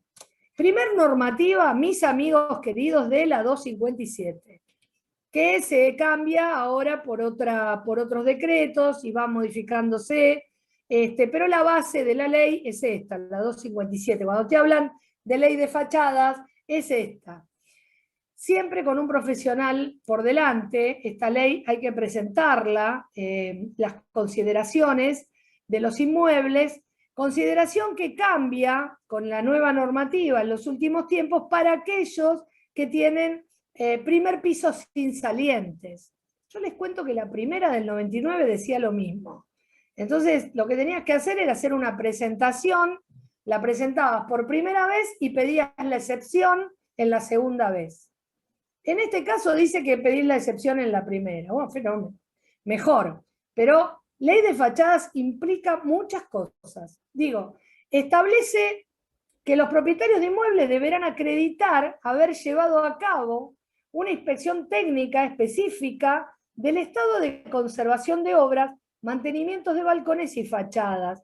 ¿Por qué surge la ley 257 en el 99? Creo que el corolario fue un balcón que se cayó en Independencia y donde estaba la UADE, donde está la UADE, Independencia y Cerrito, Lima, y mató a una persona. Era un balcón de estos balcones de casas viejas que no tenían mantenimiento, entonces la ménsula ya no estaba, el suelo cayó, creo que una de las ménsulas fue lo que cayó, y como son de cemento, si cae de una altura muy alta, te puede partir en dos la cabeza. Temas que hay que verificar muy bien. Los balcones son muy, muy, muy peligrosos. Los viejos y los nuevos. Acá les traje una fachada, pero solo para divertirnos un rato. ¿Alguno conoce esta fachada? ¿Sabe cuál es? ¿Dónde queda? La de mi foto. ¿No es la cervecería, la que está en Costanera Sur? ¿La Múnich? ¡Qué grande! ¡Vamos! Sí, señor. Sí, es la Múnich. Es la Múnich, una obra de Kalnay, un arquitecto polaco maravilloso, que tiene muchas de estas obras, y tiene unas obras con un templete como esta partecita de acá, en otra de la esquina. Esto era la Múnich, la cervecería Múnich, que cuando entras vas a ver todos estos muñecos que tienen cervezas en la mano. Así que imagínate que la vieja birrería era esto, posta en los años 30. Era así como lo más cheto que había en la Costanera Sur. Sigue estando, los invito. Estas son cosas para despuntar el vicio de la arquitectura, que vayan a verla. Fue Museo de Telecomunicaciones, fue Espacios Verdes del Gobierno de la Ciudad de Buenos Aires, fue Entel en su momento, nada, todavía sigue manteniendo patrimonio histórico y varias obras de Calnay en la ciudad de Buenos Aires. Hay una a la altura de Triunvirato, cuando se me abre Triunvirato, a la altura de Congreso, hay una obra que sale en una esquina, que tiene una característica parecida, una acá en Parque Centenario, y varias por la zona, eran 2 hermanos, y la verdad tienen obras de arquitectura muy piola, nada, esto a modo de puntar el vicio de la arquitectura. Yo sé que a todos los que son administradores, a casi todos les gusta la arquitectura, no es que no la quieren, no son simplemente contadores, digamos. Y me encantaría, porque si hubiera más administradores arquitectos, habría menos problemas técnicos. Los administradores contadores solo miran lo que van a gastar, entonces no alcance, ¿viste? Es como en la vida. Digo, decía una de mis amigas, no hay mujeres feas, sino que hay maridos pobres. Y la verdad es esa, si uno no se hace mantenimiento, obviamente que no va a estar bien. Así que en la casa pasa exactamente lo mismo. Bueno, ¿qué es lo que tengo que verificar en esta famosa ley 257? Balcones, terrazas, azoteas, ¿sí? Barandas, balaustres y barandales. Los balaustres son las botellitas, ¿sí? Después busquen, porque todos estos son términos arquitectónicos muy de la arquitectura clásica, pero bueno, ustedes van a conocerlo, porque yo los voy a invitar a ver algunas cosas. Barandales, obviamente es la baranda, la parte de arriba del balaustre, ¿viste? Viene la botellita y arriba tenés una baranda. Ménsulas, esas que ven a los costados, estas que estamos viendo medio acá, ¿sí? O estas que ven acá. Cartelas son todas las partes de este tipo de cosas que pueden aparecer, que aparecen como el almohadillado, que también va a aparecer ahí, pero que lo van a ver. Modillones, tipos de almohadillado, los que van a los costados. Acá no los llego a ver, pero son cosas como estas, ¿sí? Cornisas, obviamente estos bordes. Saledizos, este tipo de borde también lo es, este tipo de ménsula también lo es. Estas cosas que aparecen por acá, fíjate en esta, que aparecen por acá. Las cariátides son aquellas imágenes de mujer que están en una fachada, ¿sí? Si buscan las cariátides griegas, van a ver que a todas les falta la nariz. Me acuerdo un día hablando con mi hermana, mi hija estaba en Grecia y preguntaba para comprar no sé qué cosa. Y entonces yo la llamé a mi hermana, que yo no fui a Grecia en mi vida, pero mi hermana sí. Entonces la llamo y le digo, Gabriela, no sé, está buscando una feria, dice que vos sabés que dónde compra no sé qué cosa. Me dijo, por favor, decile que yo ni me acuerdo, que yo fui cuando las cariátides tenían nariz a Grecia. Así que es eso, las cariátides no tienen nariz y son una imagen de mujer que aparece así adelante. Los atlantes son las cariátides, pero son los tipos. Todos los hombres que aparecen en todas las fachadas son atlantes. Hay 2 atlantes hermosos que están en Perú y Belgrano, en donde está el edificio, no me sale ahora el nombre, Otto. Bueno, pero ustedes créanme que ahora me va a salir, que en su remate tienen las 2 coronas de los príncipes de Austria, que en ese momento era Sisi, porque ahí se encontraba la embajada de Austria. Así que fíjense que en esa fachada, en la esquina, abajo hay un Starbucks divino, que respeta mucho todo lo que es. Los Starbucks en casi todas partes del mundo respetan el patrimonio histórico. Y son impecables en ese aspecto. Lo digo porque en Chile, también lo pueden ver, son todos muy impecables. Pero bueno, ese edificio pueden encontrar ahí el Atlantes. Los pináculos son esas terminaciones que tienen casi todas las iglesias, ¿sí? ¿Vieron que terminan como en punta? Eso es un pináculo. Crestería, la crestería es los entramados que pueden encontrar en algún tipo de fachada, de baranda, de balcón. Y siguen con los artesonados, son todo aquello que sea artesanal, alguna cosa que simule la madera, todo tipo de ornamento superpuesto, aplicado o envoladizo. No se tienen por qué acordar estos nombres. Nosotros los aplicamos si es que lo vemos en la fachada. Debería el profesional reconocer cada uno de esos elementos para poder ponerlo en su informe técnico. Bueno, soportales de cualquier tipo, marquesinas, toldos, Antepechos. El antepecho es la parte, esta, por ejemplo, ven acá tienen una baranda con el balustre y esto forma casi un antepecho que es la parte anterior a la ventana. El antepecho es la parte anterior, donde te queda de la cintura para abajo las piernas. Muretes, los muretes generalmente son los bordes de una terraza, por ejemplo. Pretiles, que tienen que ver con unos agarres en las partes altas. Cargas perimetrales de azotea, las azoteas terminan muchas veces con muros de carga en partes finales, porque toma ahí la babeta para hacer la aislación hidrófuga de las azoteas o de las terrazas, y muchas veces son inaccesibles. Por eso, cuando son inaccesibles, lo que tiene es un muro de carga de cierre, y es cortito, tiene 40 centímetros, 20, 30 centímetros. Cuando es terraza, tiene baranda. Cuando es terraza, porque es accesible, por lo menos hasta 80 centímetros, tiene que tener algo para que uno no se caiga, ¿ok? Carteles, letreros, maceteros. Acá habla de jarro y enlucido.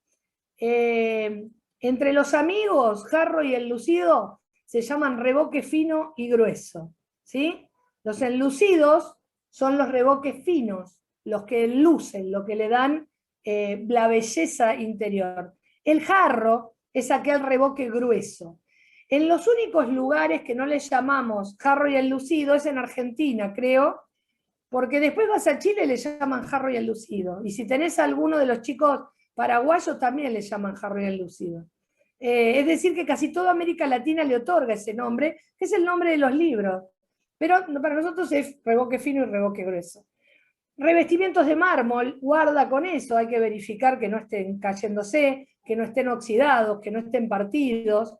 Hay paneles premoldeados, sobre todo en los años 70. Los años 70 tiene mucho de azulejo en la fachada, mucho de panel premoldeado, mucho de cerámico, ¿sí? Mucho de venecita y mucho caído, porque muchos se caen. Entonces, bueno, también recuperar y volver a recomponer la fachada a veces se hace bastante difícil. Puede haber maderas, puede haber chapas metálicas. Hoy por hoy la arquitectura tiene chapa metálica, ¿sí? Revestimientos existentes que se utilizan en la construcción, cualquiera sea de ellos. Cerramientos con armazones de metal, llámese, por ejemplo, en este caso las celosías, ¿sí? Bueno, ondulados simples de seguridad, lisos, de vidrio, laminados, templados, armados. Estos son todos los tipos de vidrio, ¿no? El laminado es el que tiene vidrio, sanguchito, una lámina adentro, son los vidrios de seguridad. Templados son los blindes de las puertas. Y armado es aquel que adentro vos lo mirás y parece que tiene un fierrito, ¿sí? ¿Para qué sirven estos? Son vidrios de seguridad. Hoy hay otro tipo de vidrios, como por ejemplo con cámara de aire, que se llaman vulgarmente DBH, porque es doble vidrio hermético. Bueno, modelados, bloques, todo lo que contiene, espérenme que no, perdón, todo lo que contiene en la fachada, fíjate, acá están los atlantes de la auto, mirá, esto es Perú y esta es Belgrano, ¿los ven ahí? Eso es un atlante. Fíjate acá los cóndor, vas a ver un montón de fachadas en Buenos Aires. La verdad que vas caminando por Avenida de Mayo, por Belgrano, por Corrientes, por un montón de lugares que levantás un poco la cabeza, tratás de mantenerte en un lugar que no te pise un auto, y van a ver que hay un montón de estas cosas, un montón que con un gran angular, una cámara pueden reproducir y las pueden buscar. Bueno, tienen que tener estos contenidos mínimos para que yo pueda hacer un trabajo de ley 257. Un relevamiento visual tengo que hacer. ¿Qué hago cuando hago una 257? Tengo que ir a verlo, no puedo hacerlo desde mi casa. Lo tengo que documentar, es decir, tengo que sacar material fotográfico de cada uno de los elementos que después voy a nombrar.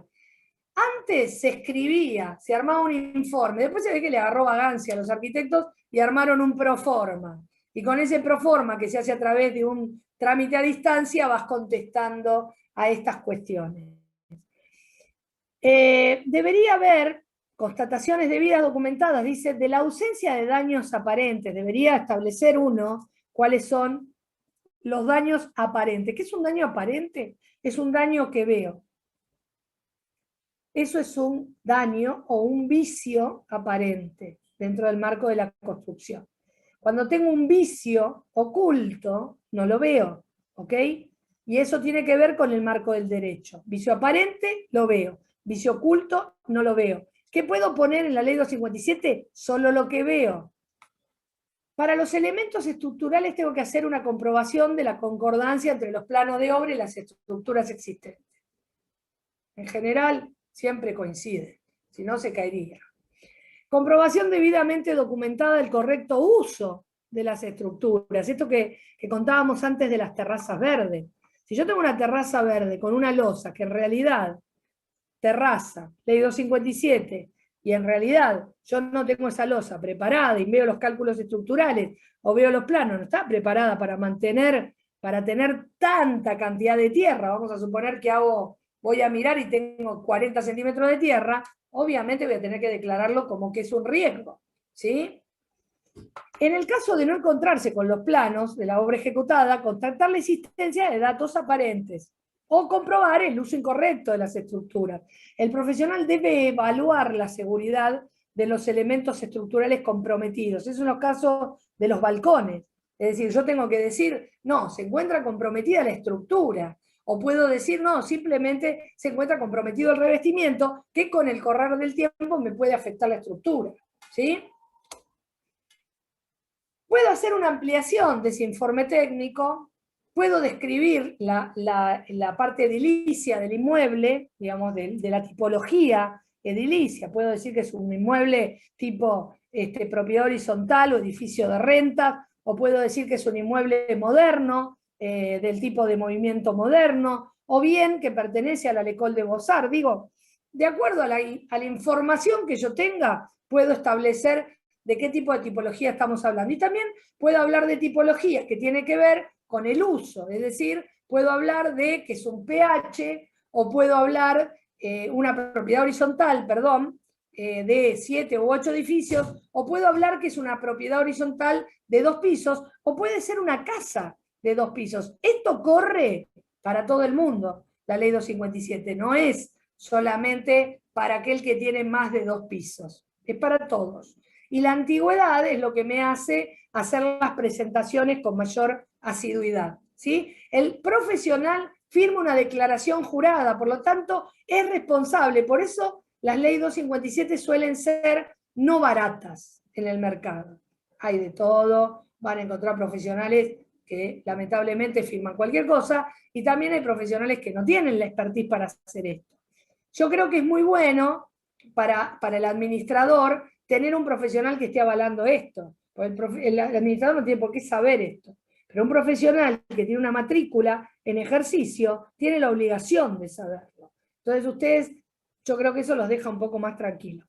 Bueno, nada, les sigo contando un poco esto de qué tipo de metodología va a emplear para hacer... porque lo que pasa con esto es que si yo considero que el estado de conservación no es bueno, tengo que solicitar se hagan las reparaciones como profesional. Después va a quedar en el consorcio en hacer esas reparaciones o no, pero yo libero y digo, no muchachos, miren, acá tienen todos los bordes de los balcones, están todos saltados los revestimientos. Esto tarde o temprano les va a afectar a la estructura en voladizo que tienen los balcones. Por lo tanto, va a debilitar la estructura que tiene de acero y los va a obligar a que entre en estado de rotura el balcón. ¿Ok? A partir de ahí yo tengo que decir, bueno, a ver, repárenlo. ¿Cuánto es el periodo de tiempo que le puedo dar yo como profesional para que lo repare? X cantidad, 3 meses. Hago la presentación y le digo, bueno, mire, señor gobierno de la ciudad, esta empresa, esta propiedad tiene esto, pero va a tardar 3 meses en arreglarlo. Así que dentro de 3 meses retomo para hacer la presentación de que el estado de conservación se encuentra óptimo para que usted pueda certificar la ley de fachadas. A partir de ahí me va a definir, una vez que ya lo tengo conformado, cuándo es la nueva presentación que yo voy a tener que hacer. Y fíjense que si tiene de 15 a 25 años de antigüedad, la inspección va a ser cada 15 años. Si tiene entre 25 y 35, cada 12. Si tiene entre 35 y 45, cada 10. Fíjense que cada vez se va acercando a hacerla más rápido, porque cada vez va a tener un mayor deterioro si es muy grande. Y fíjate que más de 70 años de antigüedad, la inspección técnica va a ser cada 4 años. En la ley, cuando empezó, decía cada 2.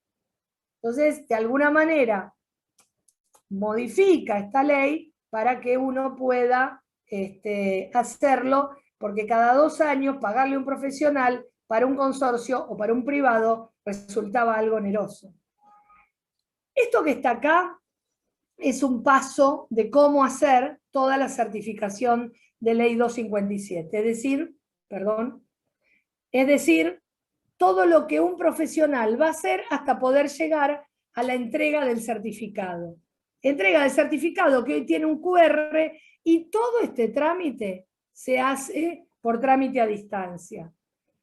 Lo único que hasta el 2020 se firmaba en forma manual y se elevaba con un escaneo. Hoy por hoy creo que acepta la firma digital, ¿sí? Con el número de documento.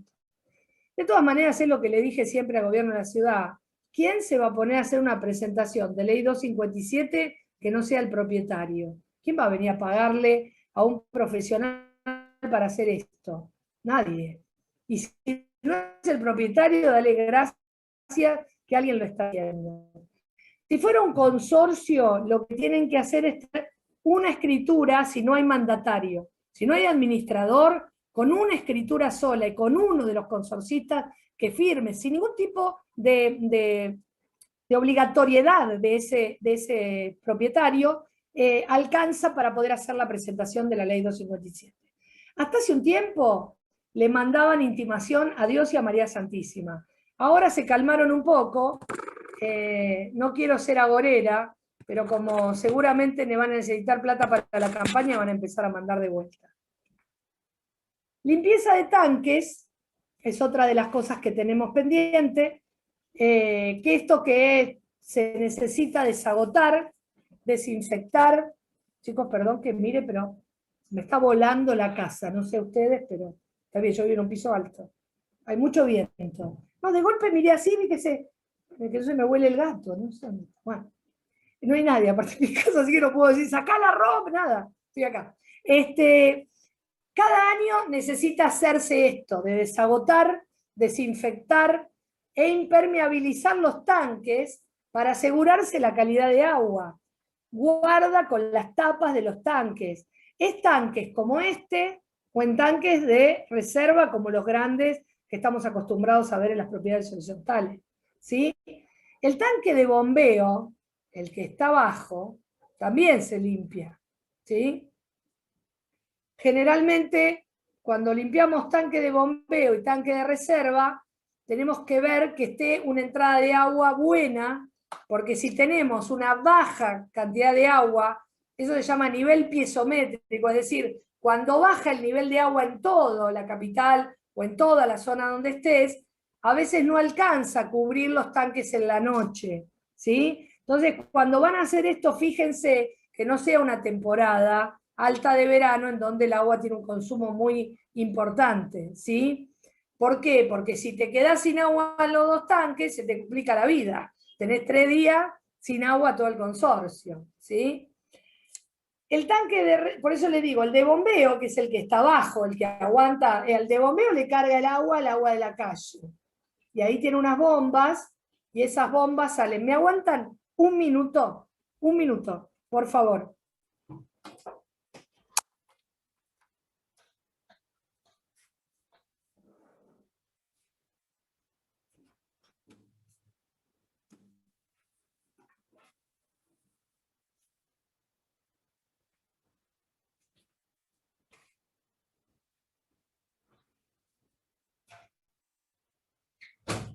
Wow.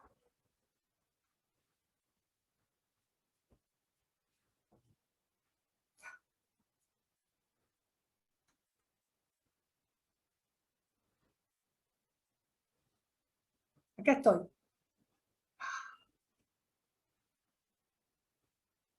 Ah, se me fueron todos. ¿Todos salieron a buscar la ropa de afuera?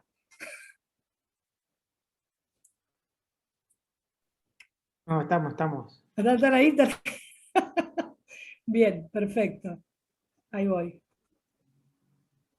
Esto, en general, yo cuando hago presentaciones, suelo hacer presentaciones con muy poco texto, ¿sí? Porque me interesa contárselos, ¿no? Que me ponga a leer el tanque de hormigón armado, como está esta mañana. ¿Por qué tiene mucho texto esto? Porque yo se los dejo después. Entonces, de esa manera ustedes pueden leerlo. Entonces tienen como un texto que pueden adquirir sin necesidad de estar escuchándome a mí todo el tiempo, ¿sí? Distintos tipos de tanques. Acá te muestra los distintos tipos de tanque y cómo generalmente se hace las limpiezas de esos tanques. Normalmente el tanque típico de una propiedad horizontal es este, el tanque de hormigón armado, que tiene una tapa, que tiene un acceso generalmente un poco más accesible que este que está acá. Generalmente por aquí abajo tiene un colector, ¿sí? Que es el que distribuye. Y tenés tanques como este de Rotoplas, que parece que estuviera poniéndole la marca, o este universal, que es el tanque de acero inoxidable, que son distintos. El de acero inoxidable siempre es el más limpio de todos, digamos, porque el acero inoxidable repele cualquier tipo de, como es una superficie muy plana, repele cualquier tipo de musgo, cualquier cosa que pueda haber. Desventajas del tanque de reserva de acero inoxidable, que levanta una temperatura en verano como si pusieras una pava, ¿sí? Entonces el agua fría que debería bajarte, te baja como agua caliente. Por lo tanto, siempre que haya tanques de acero inoxidable que son muy buenos, en realidad deben estar recubiertos con algún tipo de mampostería o puestos en un lugar en donde no les dé el sol de lleno. Si no, es una pava de mate. El Rotoplas es el más sencillo, es el de los de plástico, que generalmente son tanques de 1000 litros. ¿Hay de más? Sí hay de más. Se pueden poner en batería también, pero generalmente se aplican para viviendas unifamiliares, ¿sí? O para hacer trabajos de tanques de bombeo. El tanque de bombeo cuando se rompe, yo el otro día esto le comentaba a la administradora del consorcio nuestro, es de hormigón armado el nuestro, y está en muy mal estado la base de ese tanque, lo cual va a generar un problema el día de mañana. Entonces dije, mira, lo mejor que podemos hacer es sacar ese tanque, poner tanques sencillos, digamos, del tipo de Rotoplas, que trabajen todos en tándem. Entonces sube el agua toda junta. Tiene un colector, trabajan todos en tándem con un colector, para no tener que conformar nuevamente un tanque de hormigón armado. Y que tenés la certeza de que los tanques lo tenés que limpiar uno a uno, eso es cierto, pero te permite poder jugar con los accesos, si no tenés que empezar a armar algo que se armó en su momento cuando no estaban todavía las puertas, ¿sí? Porque tenés que entrar las cosas por la puerta. Si no tenés una puerta de 1 metro, el tanque de Rotoplas de 1000 litros no te va a entrar, ¿sí? Por eso guarda cuando cambiamos los tanques también. Fíjense si lo pueden entrar por la puerta. Pasa lo mismo cuando se compran piletas de plástico, que cuando la va a pasar la grúa, no tiene capacidad para poder pasarla, porque esa pileta obviamente no entra por ningún lado porque tiene una profundidad mayor de 1 metro y no puede tener acceso por ningún lado. Peligroso, ¿sí? Esas cosas. Bueno, acá te muestra cada uno de los tanques, tanques de plástico, tanques de acero inoxidable. Te dice las cañerías, te dice, con más de 5 años es aconsejable lavar las cañerías con una manguera hidráulica, especialmente si las mismas siempre que las mismas sean nuevas. ¿Qué pasa si vos lavás una cañería con presión? ¿Sí? Que muchas veces dicen, no, se trabó algo, mejor, tiene sarro, le doy presión para poder, que en ese caso es con una manguera hidráulica, para poder limpiar la cañería. La verdad que la cañería tiene que estar en muy buen estado o ser de hierro fundido, en el caso, vamos a suponer, de las cloacas o en el caso de los pluviales. Si vos a una cañería de hidrobronzo, de galvanizado, le pones una manguera y le das presión, vuela la cañería en el aire, ¿sí? Es decir, y aparte es peligroso trabajar las cañerías por presión. Lo ideal sería que uno las pueda limpiar o pueda tratarlas, las cañerías, con el tiempo se vayan cambiando. ¿No saben? No sé si saben todos cómo llueve. Terrible, terrible, acá se vuela todo, chicos. Miro cada tanto a ver si me vuela en el balcón. Así que tendrían que, ese tratamiento de las cañerías se suele hacer. Algo que les puede llegar a suceder en algún consorcio que tenga un sistema pluvio-cloacal. El sistema pluvio-cloacal de la ciudad, que generalmente está en lugares más cercanos al microcentro, acá por Palermo también hay, las viviendas que estaban enganchadas en el sistema pluvio-cloacal, el pluvio quedó arriba más alto que la cámara que tenía abajo. Cuando es pluvio cloacal, toda la parte de cloacas y lluvia pasan por el mismo caño, no están separados, es pluvio cloacal. Cuando llueve mucho, ¿qué pasa? Empieza a subir el caudal de ese caño. Entonces ese caño que antes tenía por acá el espacio donde corría el agua, ¿sí? El agua no, el agua de lluvia y todos los demás elementos que vienen de un baño, está por acá, llueve, llueve, llueve, empieza a subir y se queda por acá. Pero el caño de esta casa, que está acá, terminaba acá. Pero si me lo tapó el agua, no puede salir más. Y se empieza a llenar la cámara de inspección. En muchos de los casos, como eso es un problema de AISA, en caso de Capital Federal, por no haber modificado la infraestructura que tendría que haber hecho, porque hace 1000 años que está privatizada y no hacen nada de infraestructura, las infraestructuras las termina haciendo, en muchos de los casos, la última infraestructura que se hizo fue el gobierno de la Ciudad de Buenos Aires, en el caso de arroyos y pluviales que son que eran adyacentes al Maldonado. El resto no se siguió cambiando. Entonces vos llamas a AISA, ellos vienen con un camión y con una manguera, como la de los bomberos, la empujan y lo hacen que salga para el pluvio cloacal central que está en el medio de la calle. ¿Te tienen que cobrar? No. Pero eso sí, cuando destapás la cámara, tenés la fiesta de las cucarachas. Porque imagínate la cloaca subida y vos lo notás en tu casa. Lo van a tener mucho en las casas chorizo, en casas que son viejas, Palermo, Caballito, en un montón de lados. Y el centro, que empieza a aparecer este problema con las cámaras. Así que ahí, llaman por teléfono, AISA se las limpia. Bueno, acá habla de la limpieza del tanque. Creo que ninguno de ustedes les va a interesar limpiar un tanque, ustedes propiamente dicho, pero sí saber qué es lo que lleva o cuáles son los pasos que tengo que tener para poder limpiar este tanque. Entonces cierro las llaves de paso, vacío y cepillo el tanque, en este caso es un tanque sencillo, pero en el otro caso tengo que meter a alguien adentro del tanque. Recuerden que los tanques tienen un cierre de no más de 60, y en las paredes laterales tiene un 50 por 50.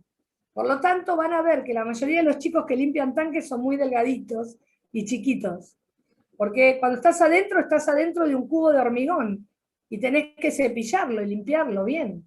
Ahora nos ayuda las hidrolavadoras, porque viste que desde arriba podés, si le das continuidad, no tenés problema. Sí, en algún momento va a haber que pintarlo, y eso será en otro momento. Con la ayuda, dice, de un balde, porque piense que tiene que llevar lavandina, entonces agua con lavandina, que lo tienen un tiempo ahí, sacan todo lo que es barroso, los suplementos que quedan en el barro, toda la parte baja. ¿Por qué se tiene que sacar la parte baja y por qué se cierra la llave de paso? Porque obviamente cuando yo empiezo a mover el tanque, a limpiar, toda la basura me va abajo, es como si limpiara la pileta de mi casa. Yo empiezo a limpiar los bordes de las paredes y toda la basurita va abajo. Si yo la dejo, me tapa todas las cañerías, porque por donde sale el agua, se me va a tapar de basurita en donde están las llaves esclusas. Entonces yo tengo que lograr que eso no suceda. Y cierro todas las esclusas que me van a las montantes, que son las que me dan alimentación de agua. Y si miran el tanque, en los costados tengo otras, grandes, esclusas. Cuando termino de limpiar el tanque o cuando vacío el tanque, abro esas grandes, no abro las del resto. Y con esas grandes voy limpiando el tanque. Así es como se limpia un tanque. Luces de emergencia, mamita. Bueno, le digo esto y lo dejo el resto para el viernes que viene. Luces de emergencia, un tema que es muy importante, que los consorcios no estarían dándole mucha bolilla en algunos casos. Es obligatoria la luz de emergencia, porque es obligatoria la salida de emergencia y es obligatorio todo lo que responde a este tipo de señalética de salida de emergencia.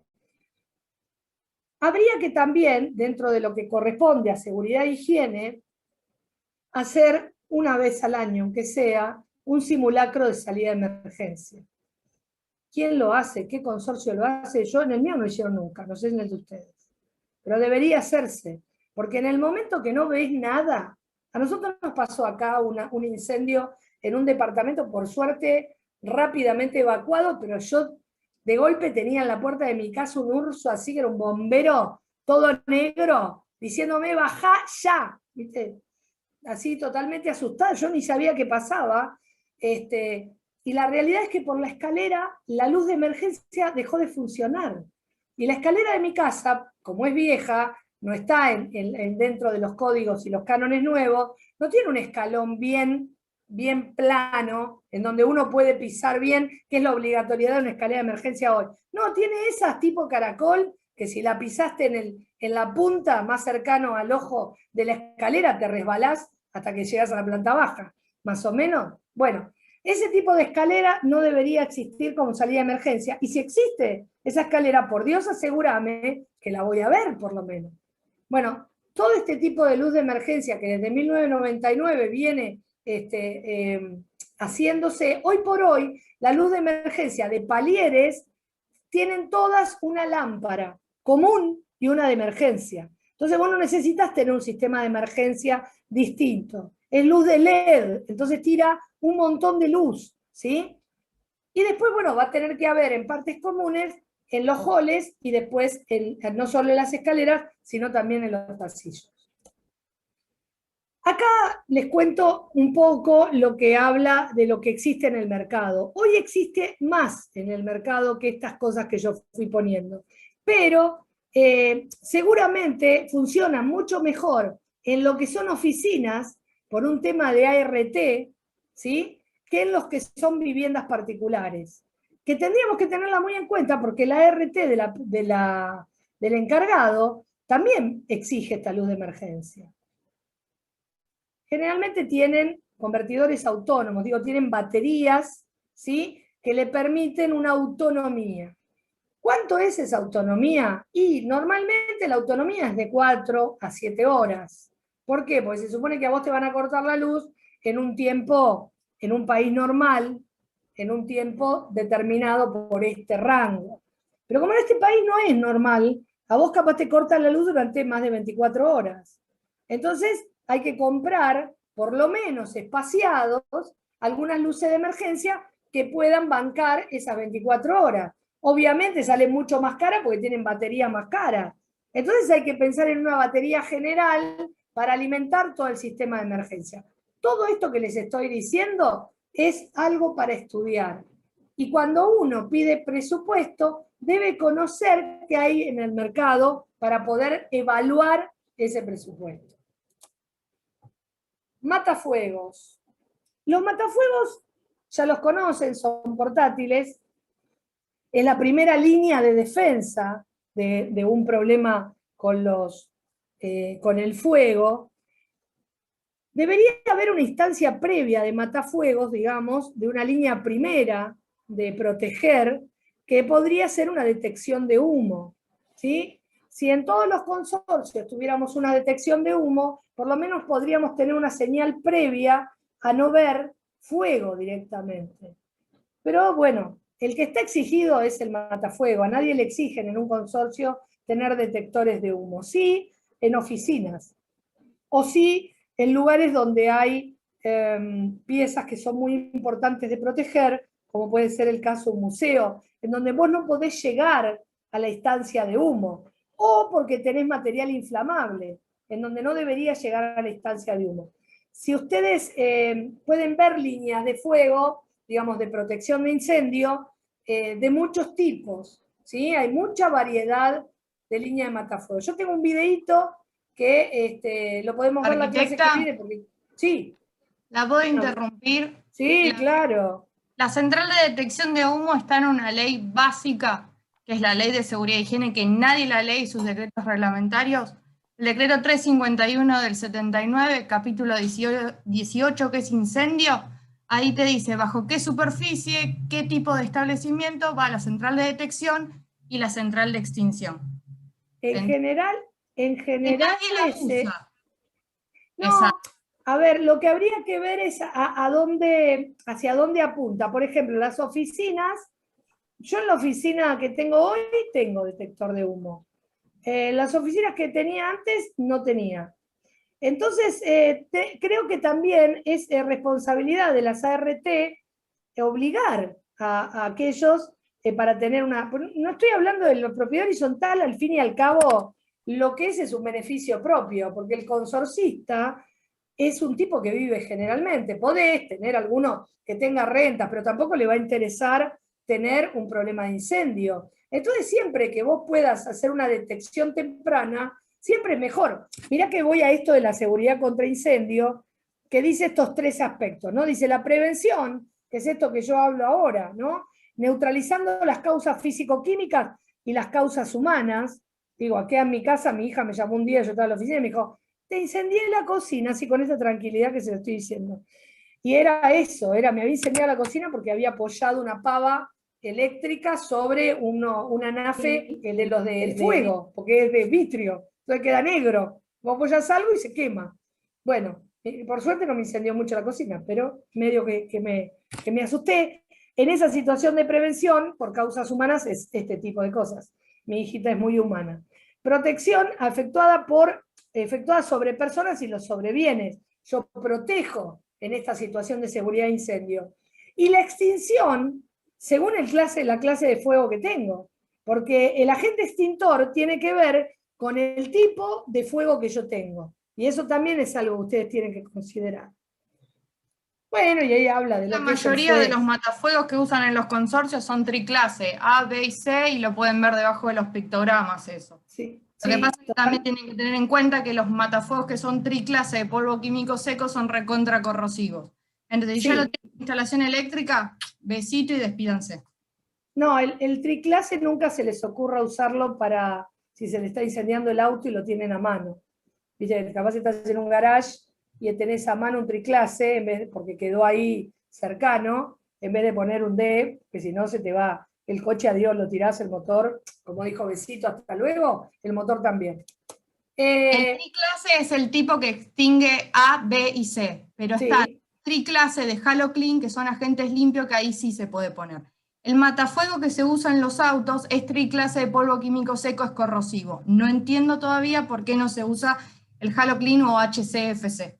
Soy profesional de seguridad, higiene y de medio ambiente, por eso trabajo con todo esto. No, está perfecto, a mí me parece buenísimo. Yo la verdad que lo que intento dar es un pantallazo general para que todos los demás después lo puedan ver, porque en realidad, a ver, ¿cuál es la idea un poco del mantenimiento? El mantenimiento siempre tiene que ser preventivo. Cuando yo hablo de un administrador de consorcio de mantenimiento, hablo de mantenimiento preventivo, y preventivo, el matafuego preventivo.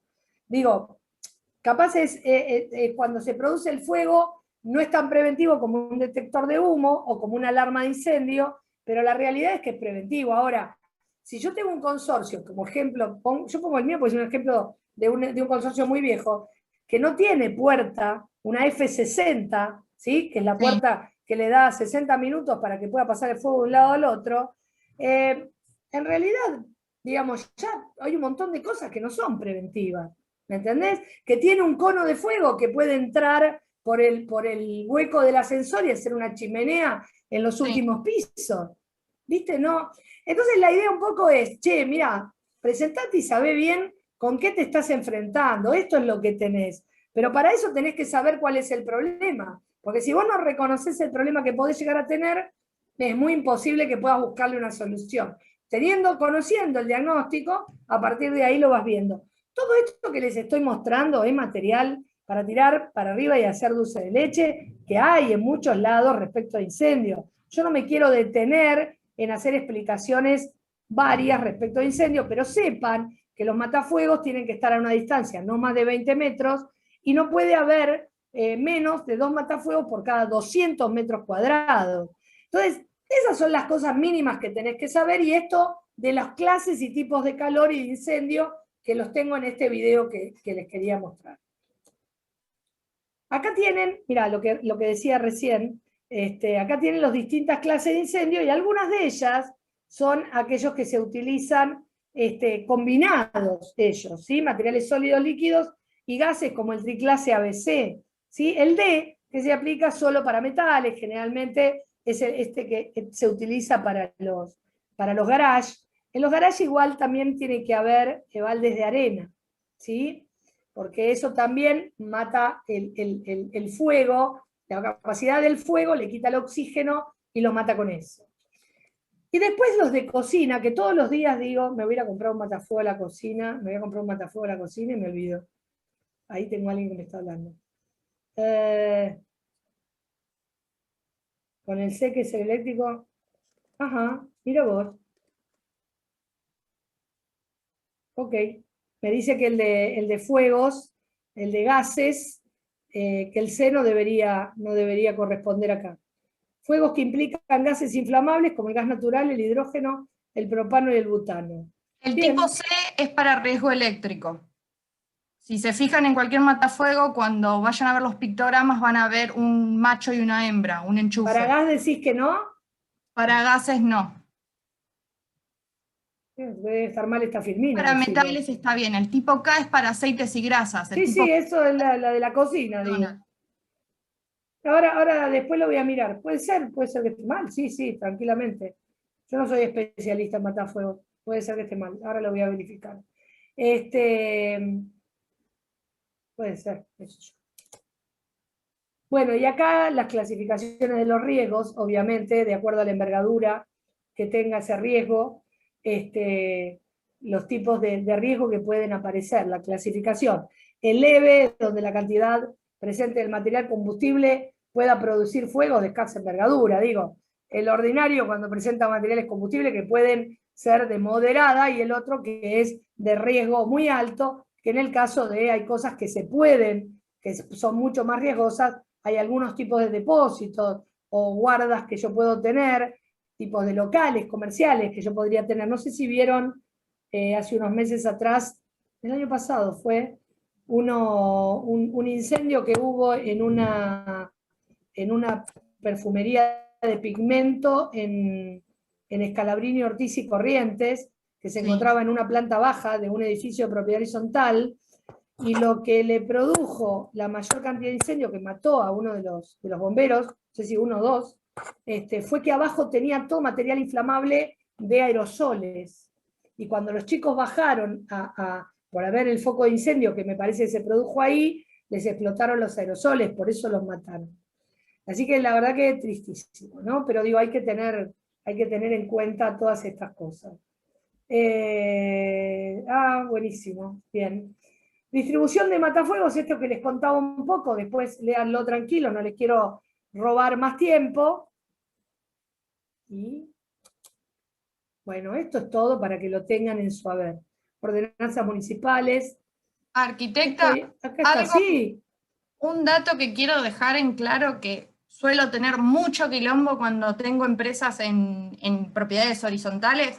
Sí. Los administradores no hacen la ley de autoprotección, que tienen que hacer el simulacro como bien vos dijiste. Hay una ley de autoprotección que no la cumplen. Y después tengo quilombo yo con las empresas, con la RT, con la Superintendencia de Riesgo del Trabajo y toda la historieta. Y la sí, bueno, pasa lo mismo mucho con el tema de las capacitaciones. También. Hay muchas empresas que no dan la capacitación en seguridad e higiene y después te compras un lío, porque después te la piden, ¿viste? Porque no pasa nada hasta que no pasa nada. Esto es siempre así. Si uno siempre piensa que no va a pasar nada, hasta que pasa. Y cuando pasa se arman unos líos bárbaros. Sé que todo implica tiempo, gasto, obviamente, pero hay que hacerlo. ¿Qué sé yo? ¡Ay, se me terminó! La clase que viene, arranco con más de esto de normativas, vemos esto de matafuegos, voy a verificar esto que me está comentando. Esperen que salgo de la presentación. Wow, salgo de la presentación. Stop share, ahí estamos, acá salí de la presentación. Y la clase que viene vamos a ver estas cuestiones de normativas, algunas más, y ya entro con el tema de patologías. Y ahí vamos a charlar un poco y vamos a darle un cierre a este módulo de mantenimiento, así que vengan preparados, así afiladitos, no que se me quedan ahí mirándome, afiladitos a ver qué preguntas puedo contestar o qué preguntas entre todos podemos sacar adelante. Y cuando tenemos a alguien que nos abre un poco más el bocho porque trabaja específicamente de algo, está muy bueno, porque, vuelvo a decir, es mejor tener el teléfono de quien sabe, aunque uno no sepa, porque lo bueno es que uno siempre está bueno saber, siempre está bueno tener un especialista. Y siempre está bueno porque uno en realidad no comete tantos errores, o por lo menos puede barajar el error, ¿sí? Así que bueno, gente linda, no sé si tienen alguna pregunta, y si no los dejo que se vayan a preparar la cena.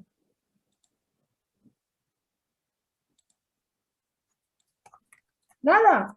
¿Ni una?